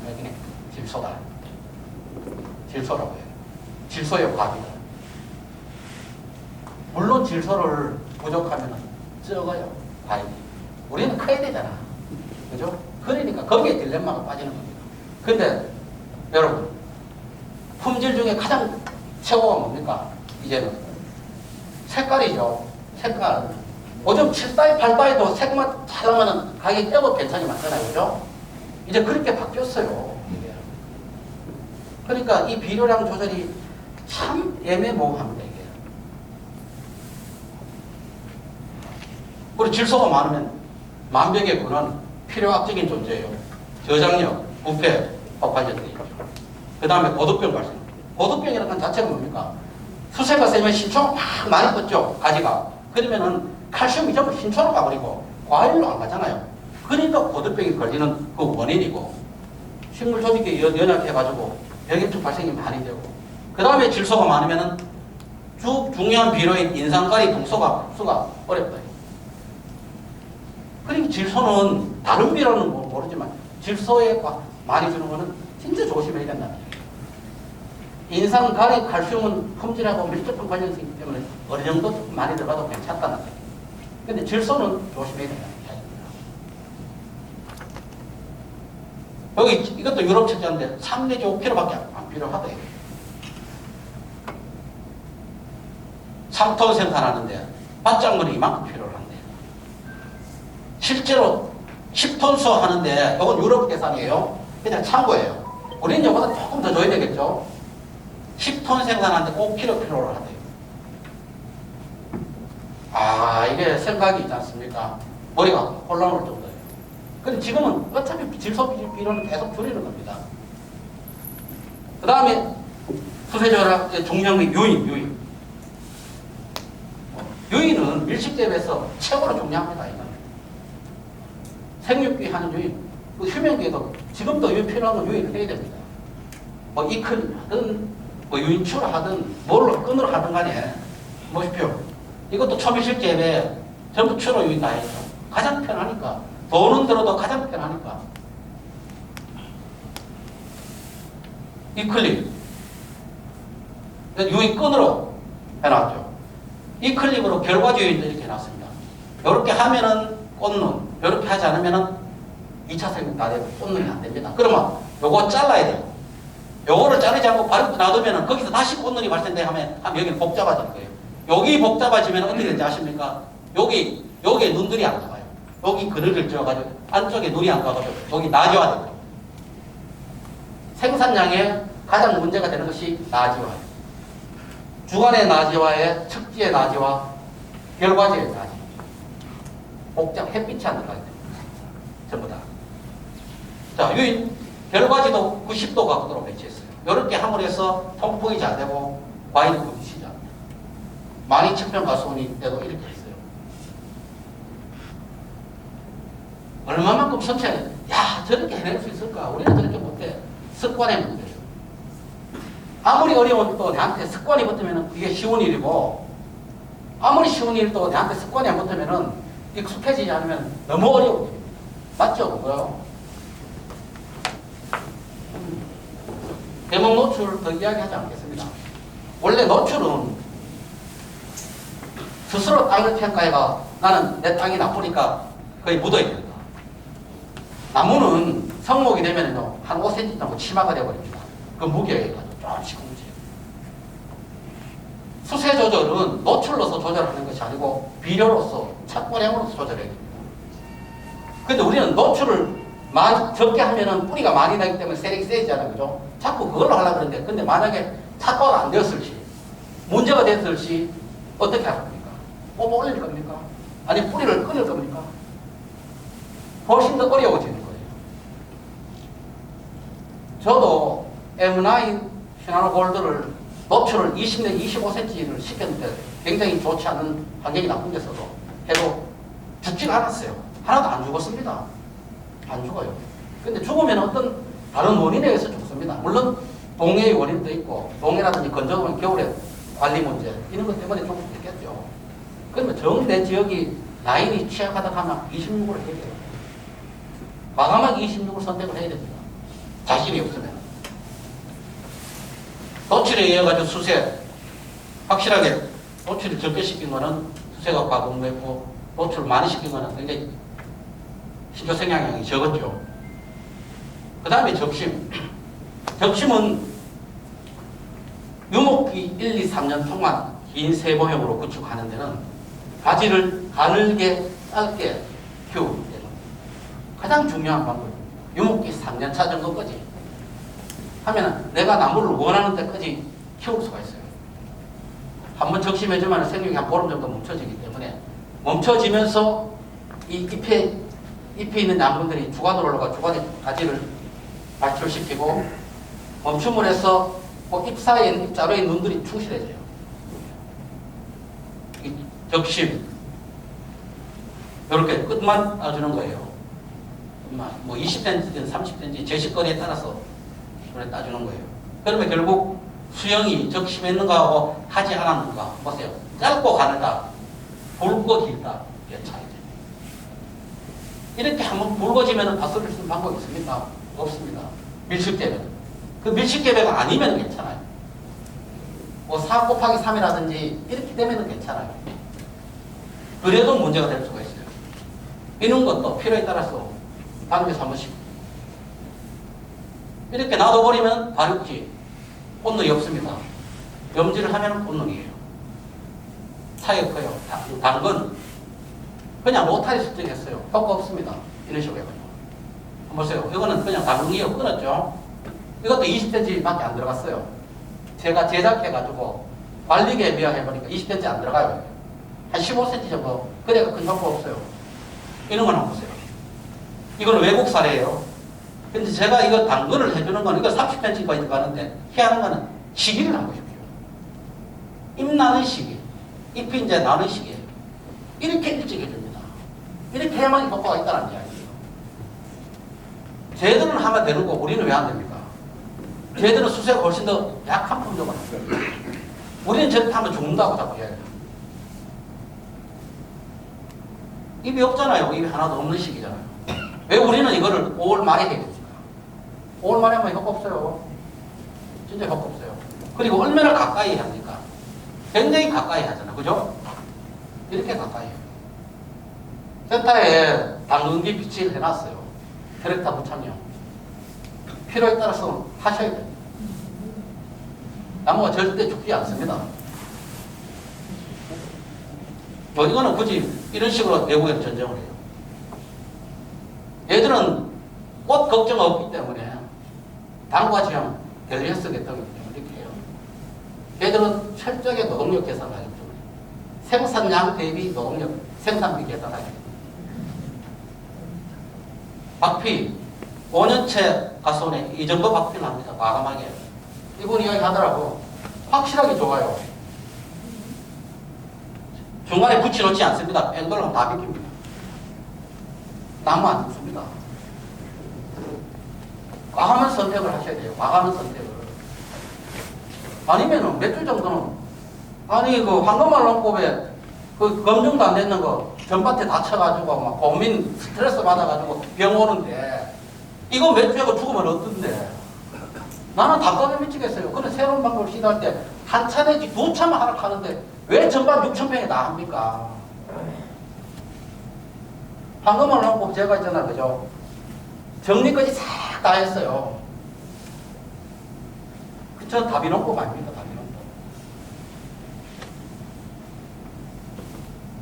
자, 전정. 전정이라는 것은 원래 정지 전정이라는 말이에요. 정정. 정지란 말이 지금 더 중요해요. 옛날에 큰 나무일 때는 그냥 전정 자른단 말이 중요했고 지금은 정지, 수세 유지, 수영 유지, 수세 조절을 위해 가지고 적심 유인, 염지, 가지 비틀기 이게 더 중요하다는 이야기예요. 거기에 따라서 수세 유지와 수영 유지를 위해서 조절을 위해서 가지를 자른다 이거예요. 겨울에 자르고 여름에 자른다는 이야기가 전정 이 합친 말이에요. 결국 얼마만큼 수관 내부로 햇빛이 잘 들어오게 하느냐예요. 얼마만큼. 그리고 가지와 가지 사이에 있는 이 공간들을 열매 달 결과지를 가지를 어떻게 잘 배치하느냐예요. 그리고 그렇게 잘 해놓으면 수영 조절을 잘 해놓으면 일이 굉장히 쉽잖아요. 일하기가 쉬워요. 목적은 이 세 가지예요. 전지전형의 목적은. 첫째 햇빛이에요. 둘째 결과지 배치예요. 세 번째 노동력을 얼만큼 쉽게 하느냐. 여기에 세 가지가 있는 거예요. 햇빛이 막 소량 품질을 결정한다면서. 제식거리 굉장히 중요합니다. 제식거리. 누누이 강조합니다. 제식거리는 4 곱하기 2등 4 곱하기 2m 안에 평생 나무를 가둬놓고 1년 차부터 20년 차까지 똑같이 가둬놓고 키워야 되지 겹치면 안 된다는 의미를 갖고 있는 거예요. 결국 이거는 기술이에요. 그 공간 내 나무를 20년 차까지 키운다는 것이 기술이에요. 다른 게 기술이 아니고. 가장 단순한 이야기잖아. 뭐 저게 무슨 그 기술이라고 해요. 그 공간 속에 5년 차까지는 쉬워도 10년 차 이때는 쉽지 않아요. 그때는 수세 조절이 필요한 겁니다. 비료 조절도 필요하고 착과량 조절도 필요하고 전정도 필요하고 유인도 필요하고 온가지 수단을 다 동원해가지고 공간 내에 키워야 됩니다. 그래야 좋은 품질을 생산할 수 있기 때문에 겹치는 순간에 햇빛을 가리기 때문에 겹치는 순간에 햇빛을 가르면 가지 나지화가 생기고 안에 별실이 안 됩니다. 안에 새로운 논들이 안 틉니다. 햇빛이 안 비치면. 거기에 있는 거예요. 그래서 내가 어떤 제식거리를 어떻게 선택하면은 내가 4 곱하기 1을 선택하면 4 곱하기 2에 맞는 수형이 결정이 되고 만약에 1m로 심잖아요. 그러면 가지는 이렇게 측지가 없어야 돼요. 전부 결과지만 구성돼야 돼요. 수형이 그렇게 그러면 거기에 맞는 전지가 들어간다는 이야기예요. 주관이 있는 전지는 전부 측면의 빛을 이용하는 것이고 일본처럼 그런 나라는 전부 상부에 있는 햇빛을 이용합니다. 원래는 상부에 있는 햇빛을 이용하는 것이 훨씬 더 효율이 좋습니다. 그래서 걔네들은 일반 큰 나무에서 품질이 훨씬 더 좋게 나옵니다. 그 대신 양이 적어요. 양이. 수량이 적어요. 훨씬 더 맛있어요. 햇빛을 너무 많이 받아요. 겹치면은 수령이 세 모형이 나와야 그늘 면적이 적고 네 모형이 나오거나 사다꼴이 나오면 그늘 면적이 많다. 그러면 그렇게 밖으로 품질하고 연관을 받는다는 이야기고 밀식재배라도 이렇게 겹치면 안 된다는 것이 밀식재배. 빽빽히 심어도 공간이 햇빛 들어올 수 있는 공간이 있어야 된다는 거예요. 그런 의미를 갖고 있는 겁니다. 다른 의미가 아니고. 자, 지금 가장 많이 하는 것이 기존의 세장 방치형, 그 다음에 세특기 세장 방치형, 나리자형 방치형, 그 다음에 초밀식입니다. 이 세 개가 비교를 합니다. 왜? 무조건 이 세 개 방향으로 하고 여러분이 지금 하고 있는 것도 그냥 세장 방치형이기 때문에 기존에 있는 세장 방치형 도입된 지가 20년 됐어요. 반드시 측지묘를 사용해야 돼요. 그 측지묘 있는 측지를 갖고 최소한 10개 정도의 측지, 많게는 15개까지 그 있는 측지를 갖고 어떻게 합니까? 유인, 적심을 통해가 내년에 바로 결실시켜야 됩니다. 이 조기 결실이에요. 그러면은 이게 하단부에 있는 가지들은 묘목부터 이 주관하고 측지하고 연령이 같죠, 그죠? 그러니까 문제점이 이 하단부에 있는 가지가 빨리 굵어져요. 빨리 굵어져가 한번 겹친다. 그러니까 이러면 어떻게 해야? 기령 변환부에 자르거나 대체지를 두고 자르거나 돌림 전정을 합니다. 이렇게 하는 것이 기존의 세장방충의 일반적으로 재배 방식이에요. 가장 장점이 뭐냐? 장점은 결국 조기 다수학입니다. 빨리 차범을 배수해요. 빨리. 여기 가장 단점이에요. 단점은 뭐냐? 단점은 하단부 축기가 빨리 굵어져요. 빨리 굵어져가지고 어떻게 돼? 하면 겹칩니다. 이 방식에는 하단부 가지를 반영구 주지로 봅니다. 아예 기부에서 끊어내거나 아니면은 중간에 단축하는데 굉장히 애매모호합니다. 그러니까 수령이 12년, 13년 하면 그때부터는 어떻게 수량이 떨어져요. 그러면 교체가 되고요. 걔들 방식이에요. 우리는 걔들 방식을 갖고 걔들만큼 좋은 품종도 아닌데 수색 센 품종인데 그걸 20년 끌고 나가려고 하니까 안 되는 거예요. 왜 일찍 하자는 하면 목표로 하는 돈은 못 뽑아먹었잖아요. 소득은 못 올렸잖아요. 근데 그걸 갖고 유지하려니까 어려워요. 그러려면 방법 없어요. 감벌을 해야 돼요. 더 유지를 하려고 하면. 감벌을 해야 답이 나오지. 그 상태로도 유지하려고 하면 고도의 기술과 생산비가 들어갑니다. 어렵다는 거죠. 근데 그놈들은 바로 교체해요. 로테이션이, 갱신 로테이션이 12년이에요. 이 측지매를 씁니다. 측지매를 쓰고 저렇게 키운 거예요. 요놈들이 너무 굵어져가지고 겹친다는 이야기죠. 오케이? 그러면 이 단축 막 잘라 돌리고 진영변환부에 끊고 이렇게 하는 겁니다. 근데 요거는 완전히 끊어내지는 못한다는 이야기. 이런 방식. 그다음에 이제 나린다 해요. 한때 굉장히 유행했고 이것도 도입된 지 20년이 넘었어요. 그렇지만 뚜렷하게 우리나라에 나리타 선생, 일본 나리타 선생님의 90% 된 농가가 80한 5% 된 농가가 손꼽습니다. 내가 의성에는 80% 이상 된 농가가 연롱밭 안 됩니다. 어렵다. 어려울 수가 있어요. 어렵다. 그리고 초기에 받아들인 기술 자체가 섬세하게 그분이 원하는 대로 못 받아들여요. 일본 가면 알 수 있어요. 일본 나리타 선생 밭을 보면은 FM들 해놨는데 우리는 FM들 안 했어요. 그래가지고 실패까지는 아니더라도 우리나라 가속 구조를 변화시키는 데는 1등 공신을 했지만은 제대로 된 것, 원하는 대로 품질과 수량이 나오는 것은 의심스러워요. 이 방법은 해초리매를 씁니다. 측지매를 쓰지 않습니다. 이 방법은 해초리매를 써가지고 아상을 넣고 적심을 하고 절단을 하고 이렇게 해서 초기 1, 2, 3년 차는 조기 결실이 아니고 토대를 만들어요. 나무 먼저 키우는 겁니다. 넘버시대가 토집이가 있듯이 쭉 수고를 완성시켜요. 그리고 난 뒤에 결실을 시키겠다는 이야기예요. 그렇게 수명이 오래가요. 이 방법이. 그리고 성목기 되어가지고 결과지를 정리를 합니다. 결과지를 잘 배치 정리를 합니다. 이게 방식이에요. 그렇기 때문에 요거는 어쩌면은 목표는 해거리 없어요. 왜냐하면 과대지에만 달고 단과지나 고에 달았던 과지는 잘라가지고 내년도에 과대지를 만들고 이론적으로 그게 잘 안 됩니다. 완전히 숙달이 안 되면 어렵습니다. 걔들은 기다리고 쪼물딱거리고 하잖아요. 그죠? 우리는 그런 특성이 아니잖아요. 우리가 뭡니까? 빨리. 일본 놈들 우리한테 제일 빨리 배우는 말이 뭡니까? 빨리잖아. 우리는 쪼물딱거리는 게 안 된다니까요. 걔들은 면적이 짧게 우리 쪼물딱거리 조물딱거리 거기에 완전히 습관화되어 있는 나라예요. 그러니까 된다 이거지. 결국 이거의 단점은 결실 연령이 늦다. 기존의 방법보다 1, 2년 늦어요. 그리고 두 번째는 너무 손이 많이 간다. 그리고 세 번째는 수세가 너무 과해가지고 과분무해지는 수가 많아. 너무 모양이 치우치니까. 아니 겨울철에 전등해놨는데 가보면 멋있어요. 딱 보면 흰새 모양으로 쫙 되어 있습니다. 근데 막상 안에 딱 들어가보면 안에 결과지가 없어요. 제가 가지 5cm 정도 되면은 몇 개? 20개에서 25개 했잖아요. 25개는 결과지가 없어요. 수세가 세가지고.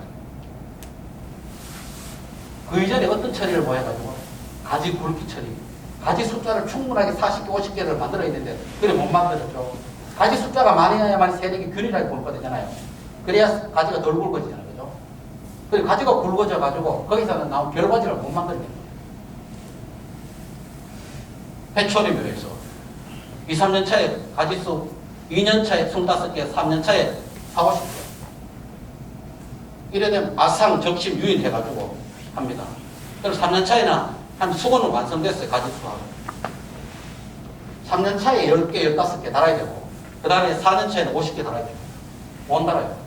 3년 차에 못 달아요. 3년 차에 나리타 집에 가면 15개 답니다. 분명하게. 적심한 자리에 분명히 꽃놀이 되어 있습니다. 우리는 적심한 자리에서 꽃놀이 안 됩니다. 하면 3년 차에 굵어져 버려요. 그런 문제점이 있는 거예요. 이게. 그래서 이렇게 답니다. 21년 차에 사과나무 하고 싶죠. 이 공간 한번 보세요. 이 공간. 제가 봐서 직접 찍은 거예요. 한 5년 됐을 겁니다. 요거는 내가 이거 우리 사과대학에 대학생들 모시고 회장님 같이 가셨죠 그때요. 한번 보세요. 골드 이거 다 20년 된 것인데 이 공간 한번 보세요. 정말 햇빛 공간 별로 돼 있어요. 우리는 하면 다 붙었는데 이런 차이점이 있어요. 결국 세장방평은 막 꺾어 돌리고 했던 하단부 가지들을 여러분들 저 좋게 표현해 놓은 거죠. 작은 가지만 막 이렇게 만들어낸다는. 초밀실 때에는 영천에서 처음 시작했고 영천의 신종엽 씨가 가장 동농가예요. 그분이. 초기는 3.5 곱하기 1.2 이래 하다가 지금은 3 곱하기 0.8, 0.6 이런 식으로 합니다. 이 방법은 1m는 1.2m로 식재해가지고 피를 쭉 태워가 모든 가지는 결과지는 전부 다 죽결과지, 막바로 상을 딸 수 있는 결과지예요. 한 1.2m 꺼지는 초기에는 1.2m 정도 꺼지는 가지를 잘라가지고 거기서 결과지를 만듭니다. 그런데 지금은 70cm 정으로 막 심기 때문에 하단부까지, 영구 결과지를 하단부까지 전부 다 결과지예요. 다 병신할 수 있는 가지예요. 하단부 가지까지. 무조건 사과를 달아야 됩니다. 이 방법. 정철의 신종엽 씨가 유튜브에 나오는 걸 이런 말을 합니다. 사과 재배는 초밀식 재배를 하지 않는 것이 실패다. 밀식 재배 농가의 말치고는 전문가치고는 명언 아닙니까? 그죠? 자기는 자신 있다 이거요. 3년 차에 3톤을 따고 5, 6년 차부터는 7, 8톤을 따고 6, 7년 넘어가면 10톤을 따겠다는 얘기잖아요. 그 사람 말이 재배하지 않는 밀식 재배를 하지 않는 것이 사과 재배 실패다라고 해요. 아, 대단한 이야기, 대단한 이야기. 영구주지 개념 없습니다. 전부 바로 교체예요. 따먹고 복잡하면 솎아내고 옆에 있는 대체 가지고 달고.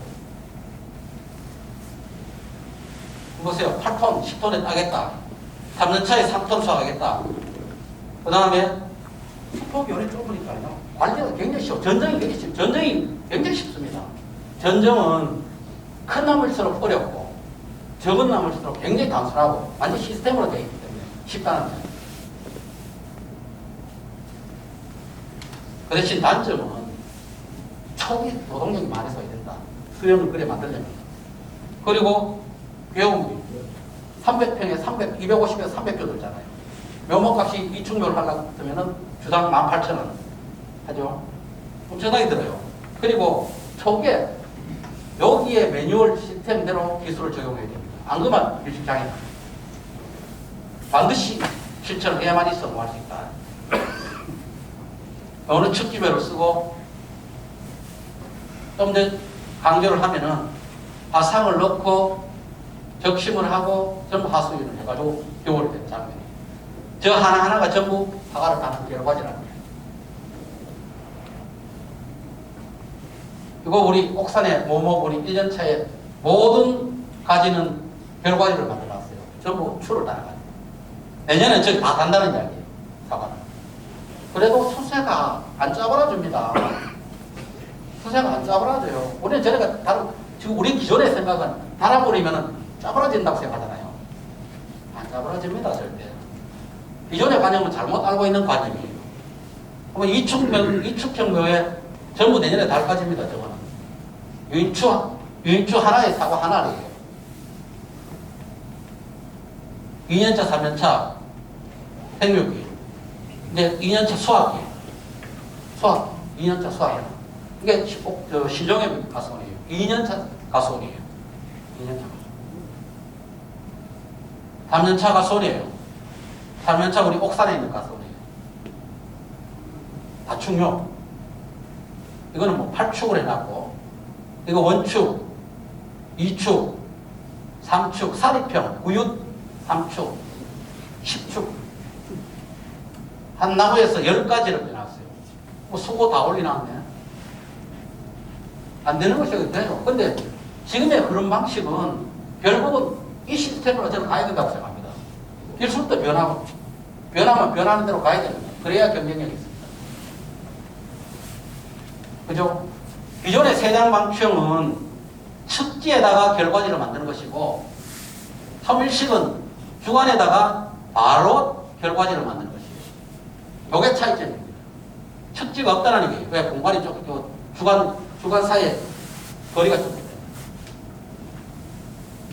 자, 전쟁할 때 이제 한 20분만 하면 됩니다. 전쟁할 때 반드시 알아야 될 사항. 이것만 알면 여기 여성분도 다 할 수 있어요. 전쟁이 무슨 남자의 전유물입니까? 어쩌면 여자분들이 익히면 더 섬세하게 더 잘할 수 있습니다. 왜? 섬세하니까. 이제 남자분들 걱정해야 돼요. 남자의 전유물 권한 확실하게 알지도 못하면서 전쟁 잘한다고. 아닙니다. 굉장히 쉬워요. 리프트기 다 있잖아요. 여자분들 리프트기 다 탈 수 있잖아요. 첫 번째 수세 판단이에요. 이 나무가 신초 도장지가 얼마만큼 뻗고 있는지 지금 이걸 보고 1차적으로 판단을 하는 겁니다. 신초 길이 이거 언제 정리되고 도장지는 어느 정도 되고 착색은 어느 정도 되고 엽색 이런 걸 다 판단해가지고 강만지 약한지를 판단해가지고 자르는 절단량을 결정을 합니다. 자, 수세가 강하다 하면 결국 적게 잘라줘야 돼요. 적게 잘라주고 뭘 해야 되냐? 요인, 적심, 박피 이런 것이 중심이 돼야 돼요. 수세가 약하면은 그때 절단 전정을 가미하고 꽃눈수를 과감하게 겨울에 줄 긋고 그 다음에 비료를 주고 이렇게 해야 돼요. 근데 수세가 약하다면은 반드시 어떻게 생각하냐면 하면 이게 꼭 다른 원인에서 약해질 수 있어요. 수약해지는 거는 이거 보면은 배수불량, 토양병 물론 과다 착화될 수 있지. 이런 것 때문에 더 약해질 수 있다. 절단 전정은 1년생까지 중간을 자르는 것이고 소금 전정은 2년, 3년지에서 기부해서 자르는 겁니다. 예.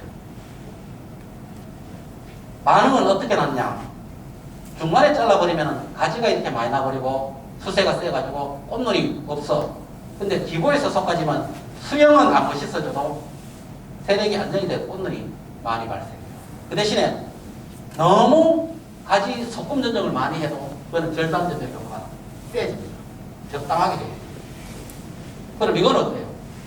자, 가지를 자를 때 그냥 두는 거 하고 조금 자르는 거 하고 그 다음에 중간을 자르는 거 하고 완전히 많이 자르는 강전정하고 가지 발생 차이. B번 완전히 강하게 잘랐는데 가장 약하게 자랐네. 강하게 자르면 강하게 반발이 되죠. 답변할 수 있을까요? 왜 그래요? 왜 그래요?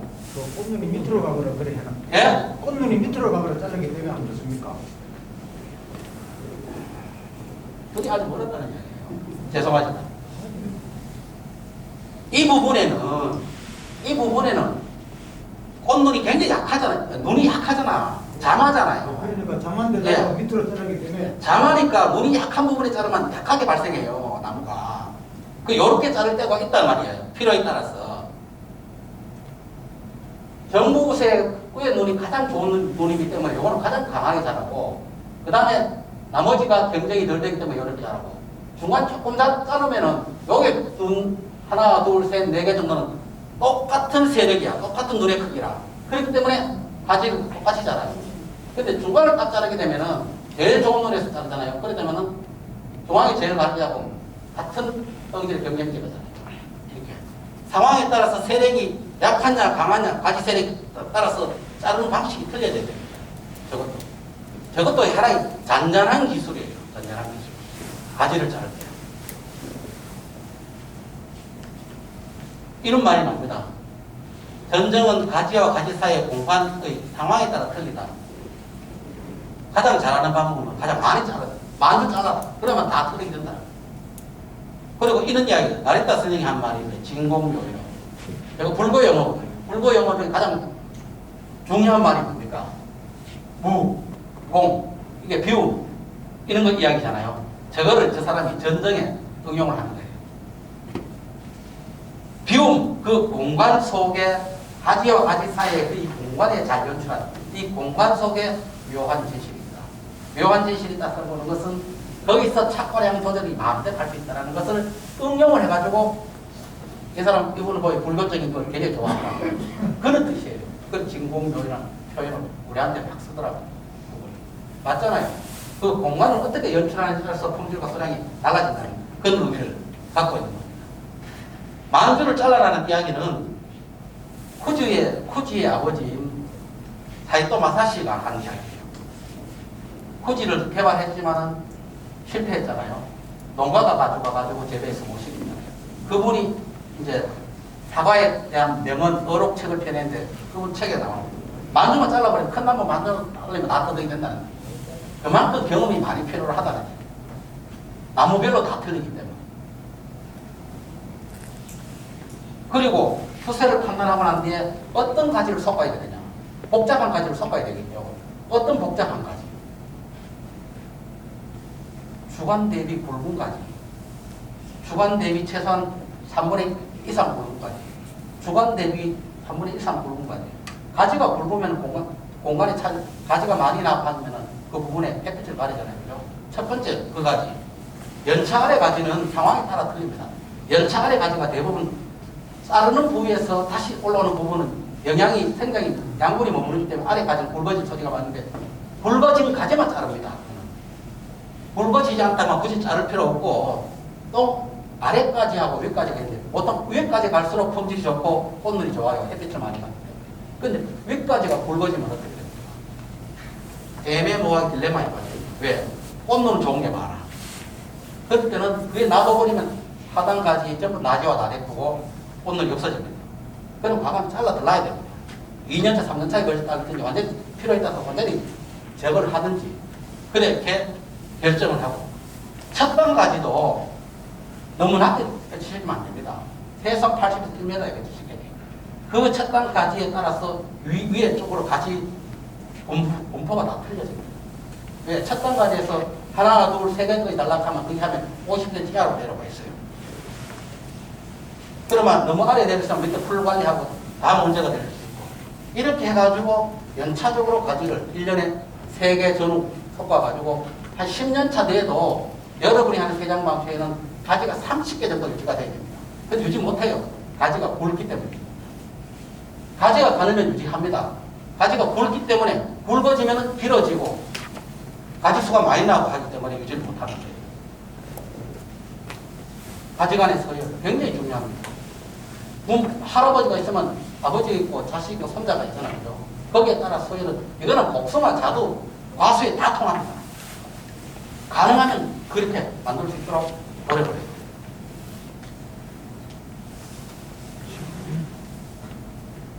이거는 뭐 필수적이에요. 이것도. 그렇기 때문에 사전에 굵어지기 전에 유인을 하든지 적심을 하든지 그렇게 해서 만들어야 된다는 이야기.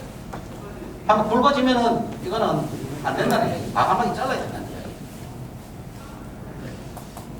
이런 나무를 보면 어떻게 주간 대비의 척집이 좀 확실하지 않습니까? 그런데 이건 오래 유지되기 가능합니다. 이런 가수는 우리 여성사과반이 견학했던 가수예요. 포항 축장에 있는데 26 이중 대목인데도 굉장히 가수원이 세력이 안 되거든요. 왜? 이 주간하고 이 척지 비율을 한번 보십시오. 이 사람이 이 클립이 한 트럭 들었다고 이야기하대요. 이 클립이. 가지가 나오면 유인 이렇게 했기 때문에 확실하게 5대1이나 7대1 정도 되잖아요. 그렇기 때문에 이거는 굵어도 이 가지가 가늘기 때문에 척지가 가늘기 때문에 일로 양분이 많이 가지를 못합니다. 돌아물고 도랑이 여기서 커져버리면 공기가 많이 흘러버리잖아요. 그러면 여기 나는 가지는 다 발육지가 되거든요. 이거는 근본적으로 가늘기 때문에 전부 다 여기는 어떤 거냐? 전부 다 꽃눈을 만들 수 있는 결과지만 나온다는 이야기. 그거는 일반 사람, 알타 선생님 제자인데도 한번 보십시오. 주간 대비 척지 비율을 확실하게 배우고 해놨습니다. 그러니까 좋은 사과를 많이 날 수 있는 겁니다. 그리고 연장지는 딱 나무를 보시고 연장지 상황을 봅니다. 이 연장지는 뽐프 역할을 하고 이 연장지가 전체 세력을 통제를 하는 그런 역할을 합니다. 이걸 언제 잘라야 되겠느냐 봐야 돼요. 5m 올라가도 자르면 안 될 때가 있고 잘라야 될 때가 있어요. 반드시 꽃눈이 앉으면 잘라야 됩니다. 꽃눈이 앉지 않고 발육지가 나온 상태를 잘라버리면 자른 만큼 반발해버려요. 자른 만큼 반발하는 동시에 하단 가지가 벌어져버려요. 커져버려요. 그렇기 때문에 상황을 잘 판단해가지고 해야 돼요. 그리고 상단부에 가지는 결과지만 사과를 가지만 달아야 돼요. 물론 상황에 따라 안 그럴 수도 있어요. 그 주위의 상황에 따라서 척지가 돼가지고 척지에서 하나, 둘, 세 개 달 수도 있어요. 그거는 그 나무의 상황, 수세의 상황에 따라서 적용을 해야 돼요. 자른 만큼 세죠. 센 만큼 잘라보면 이렇게 터져버립니다. 앉으면 꽃눈이 붙으면 잘라야 돼요.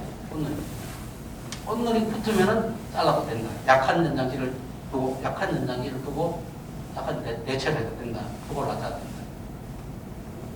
상단부에는 바로 결과지. 저거는 바로 달 수 있는 결과지만 들어가.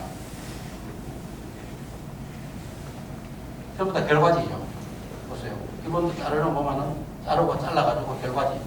이 높은 데까지 다 유인을 하고 있어요. 이거는 실예라는 이야기입니다. 실예. FM예. 거기다 적용은 여러분의 판단이에요. 그리고 결과지 경신은 어떻게 하느냐. 자, 측지가 이제 나왔습니다. 자, 결과지가 막 복잡해 있어요. 이래 보니까 하나, 둘, 세 개까지 일어났는데 온면이 굉장히 약해. 그럼 어떻게 하겠어요? 어떻게 해주시면 좋겠어요? 아, 위로 올라오면서 좋은 꽃는 보고 잘라주죠. 좋은 꽃는.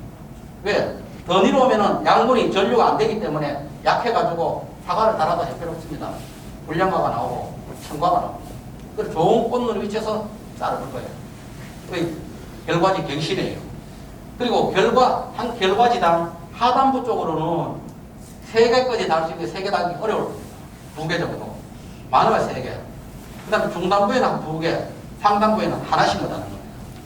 그리고 결과지의 간격은 20cm 정도가 적당하다.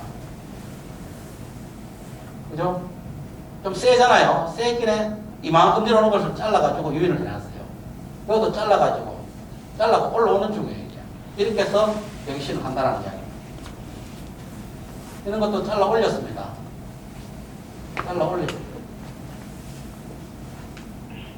표현을 하려면 이렇게 가지가 양쪽으로 분배가 되도록 하는 겁니다. 하나, 둘, 셋, 넷, 다섯, 여섯, 일곱, 여덟, 아홉, 열, 열여섯, 열네, 다섯, 16개 달렸네요. 그래서 결국은 이렇게 하단 측지가 이렇게 들어오면은 전부 과대지에서만 이렇게 달았다는 거예요. 꽃눈의 양극화. 보통 우리가 이 측지에 전 가지에 보면은 꽃눈만 따져서 50% 내지 70%가 돼야 됩니다. 그래야 수세가 안정되더라고요. 그러면 내 전체 모든 가지가 나와 있는데 과연 꽃눈 양이 얼마나 되는지 한번 생각을 해보시라는 거예요. 그게 최소한 그 가지가 발육지가 아닌 꽃눈 가지가 50% 이상 돼야 된다. 그래야 수세가 안정된 나무고 발육지 비율은 1 내지 2밖에 안 돼요. 성공이 돼요. 내 나무는 과연 이렇게 되느냐 한번 비교를 한번 해보세요.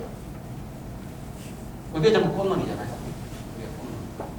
장과지 30cm 정도, 중과지는 20cm, 장과지 10cm 이하를 말하는 거예요. 뭐 이런 것도 있고요.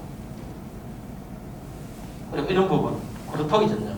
지금의 전정은 공로라든지 이런 것들은 자른 자리에서 눈이 안 나옵니다. 말라버려요. 그러니까 최소한 3cm 이상 놔둬야 됩니다. 그 자리에서 눈이 나오도록 만들어요. 너무 짧게 자르면 눈이 안 나옵니다. 조금 짧게 자르면 반드시 도포제를 칠해야 돼요. 말라 들어가면 거기서 눈이 안 나와요. 결과지가 안 만들어진다는 얘기예요. 후지는 그래도 후지도 턱을 놔둬야 돼요. 턱을 좀 길게 놔둬야 돼요. 거기서 병신지가 나올 수 있도록. 결과지가 굉장히 많아요. 결과지가. 우리는 이거 나리다쌤 마치는데 결과지가 엄청나게 많아요. 결과지가. 그래야 달자리가 많아야 수세가 흡수를 많이 시킨다. 사과에, 착과에. 이런 거 문경에 있는 나무입니다. 전부 꽃눈이에요. 이 가지가 전부 잎이 나면 전부 일하는 잎이 만들어지는데 뭐가 어렵습니까? 적과가 어렵죠. 그리고 꽃적과 하나가 어려워요. 꽃적과. 품질은 좋게 나옵니다. 위로 클려는 성질을 적당하게 밀당을 해야 됩니다. 위로 클려는 성질. 위로 클려는 성질이 있어야만이 하단부가 커지지 않아요. 근데 위로 클려는 성질이 없어가 수세가 약해져 버리면 대모 하단부가 커져 버립니다. 그거를 적절하게 이용하는 것입니다. 한번 보세요. 이런 거는 위가 너무 큰 것이고 이거는 위가 너무 약한 겁니다. 위가 너무 큰 거는 여기서 잎이 나면 이렇게 점점 더 굵어집니다. 이 하단부는 너무 약해지죠. 약해지면 이거는 수세 회복이 안 됩니다. 과감하게 강하게 절단을 하고 많이 줄여주거나 전체적으로 제거를 해야만 위가 살아납니다. 이렇게 되면 여기 나무가 겹쳐서 미치기 장애가 있습니다. 때로는 전정을 해놨는데 가보면은 상단부를 딱 다 잘라버리는 경우가 있어요. 네, 상단부가 이미 굵어져가지고 굵어지면은 약물을 딱입니다. 거기서 나는 가지는 결과지가 나야 되는 결과지가 안 납니다. 이미 굵어져 있기 때문에. 그렇기 때문에 그 부분에 있는 가지를 딱 다붙어버립니다. 꽂는 데는 가지만 놔두는데 꽂는 데는 가지가 잘 안 나와요. 이미 상단부가 굵어지면. 그 사진은 지금 없습니다만. 그리고 가지 배치를 할 때 하단부 쪽에 있는 가지를 어떻게 배치해야 돼요? 나무가 서 있으면 X자형으로 배치해야 됩니다. 그래야 가지가 길게 갈 수 있어요. 근데 우리의 작업로 방향으로 배치를 하거나 나무 방향으로 배치를 해버리면 어떻게 됩니까? 가지가 작아지잖아요. 그죠? 그건 의도적으로 그렇게 해야 됩니다. 특히 하단부 가지. 상단부 가지는 작업로로 나와도 괜찮아요. 짧기 때문에. 근데 하단부 가지는 X자형이가 좀 길게 배치하면 결과지도 더 많이 배치를 할 수 있고 세력 흡수도 더 많이 할 수 있어요. 그건 의도적으로 그렇게 만들어야 됩니다. 큰 어려움이 아니에요. 그런 걸 머릿속에 생각지 않았기 때문에 그쪽에 그렇게 하지 못하는 겁니다. 이렇듯이 항상 하단부 가지는 이렇게 X자형으로 배치를 합니다. 더 이 가지가 이거 1m 20까지 장장이 더 나갈 수가 있어요. 결과지를 더 많이 배치할 수 있어요. 이건 어려움 있는 게 하나가 아닙니다. 조금만 세워가시면 이렇게 충분하게 가능하다. 그래서 나무 전체를 길게 긴 세모형으로 유지해야 됩니다. 항상 그걸 머릿속에 갖고 와요. 상단부에 조금 굵은 가지가 있으면은 조금 아깝더라도 과감하게 단축을 하거나 완전 제거를 하거나 해야 됩니다. 거기서 착과가 제대로 안 되면은 그 가지는 급격하게 굵어져 버립니다. 상단부에 있는 이 주간 연장지 가지가. 이미 굵어져 버리면은 거기서 나는 가지는 계속 굵어집니다. 척지는 결과지가 안 되고 강한 가지만 발생된다는 거죠.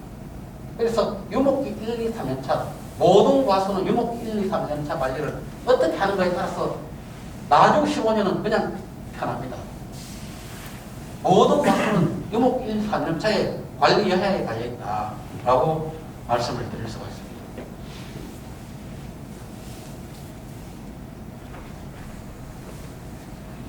자, 이거 하나 더 말씀드릴게요. 척지 연장지, 이 연장지 어떻게 처리하실 거예요? 자, 세력이 강할 때, 세력이 강하면은 끝만 살짝 처리해야 돼요. 세력이 강할 때 뭐 20 해가 80대 다 닦는다? 그러면 안 된다는 거예요. 그러면 안에 있는 가지들이 한뼘 되는 가지가 결과지가 딱딱 대접되지만은 이미 강하기 때문에 절대 그래 안 되죠. 그러면은 끝만 살짝 처리해가지고 결과지가 나오면은 그때 안으로 그 다음에 잘라들어도 아무 문제가 없다. 그러면 약하면 이 척지가 약했을 때는 어떻게 하느냐? 약해서 아주 약해서 약하면은 그 중에 좋은 눈을 두고 있지 않습니까? 제일 좋은 상부 쪽에 제일 좋은 눈을 두고 잘라가지고 강하게 발출을 시켜야 됩니다. 그러면 그 세력이 안정이 됐다. 안정이 됐을 때는 마디 한 2눈 내지 3눈을 두고 잘라가지고 하부 쪽 눈을 둬야 됩니다. 자, 이런 그림들은 이거는 참 나리타 선생이 하는 건데 왜 잘못하면 이분이 정신 상태를 말하는 거예요. 그 넓은 가수원에서도 항상 겨울에는 유인끈, 이클립, 유인자재를 항상 갖고 다니면서 바로바로 유인을 합니다. 이런 것도 거포제는 결국 불합병이 죽은 조직으로 침입하잖아요. 근데 그 부분을 바로 처리합니다. 바로. 특히 주간부에는 주간부에는 다 처리해야 됩니다.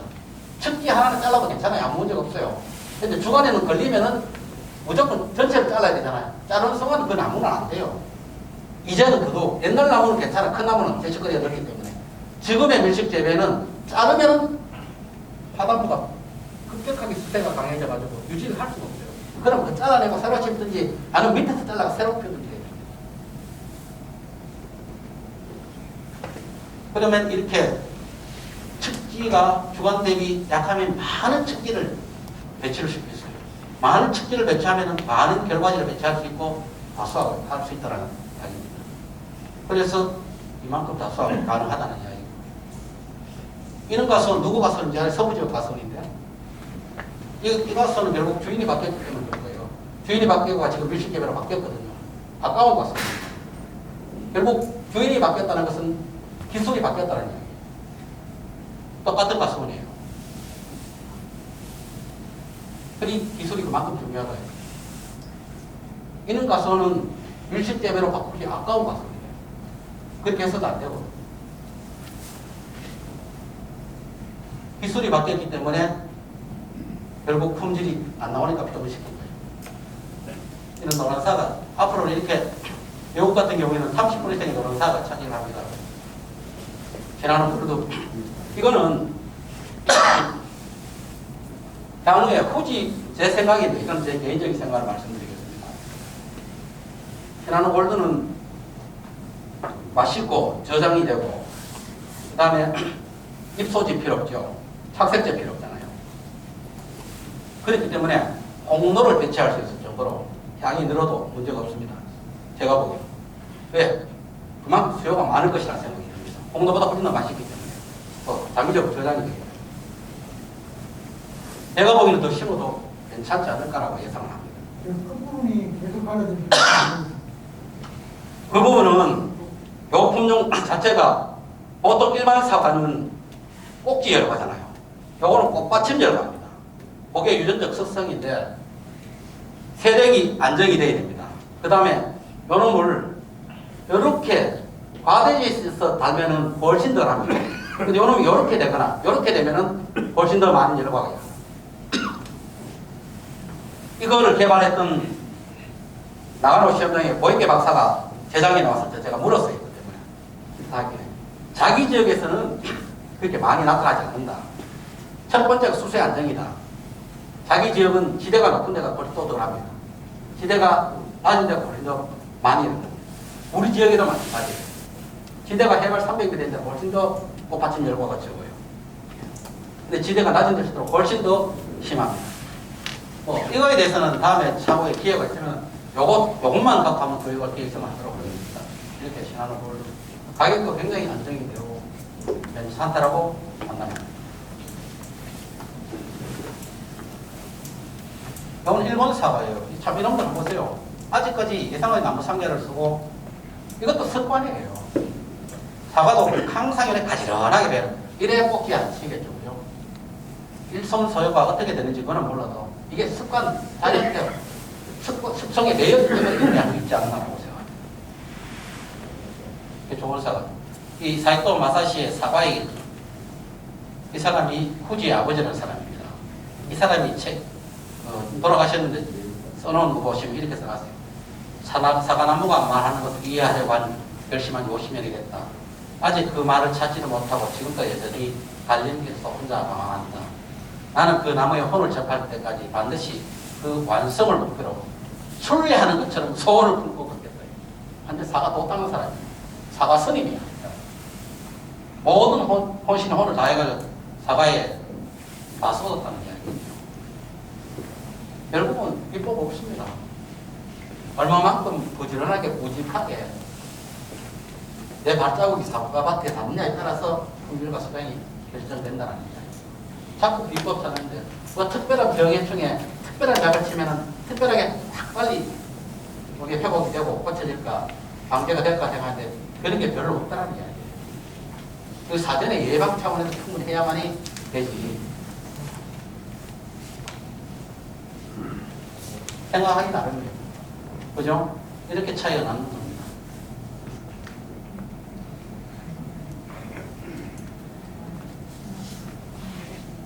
인생은 긍정적으로 웃으면서 그렇게 사셔야 돼요. 그리고 물론 농사를 지어가 돈을 많이 벌고 포도를 올리면 그보다 더 좋은 게 있겠습니까?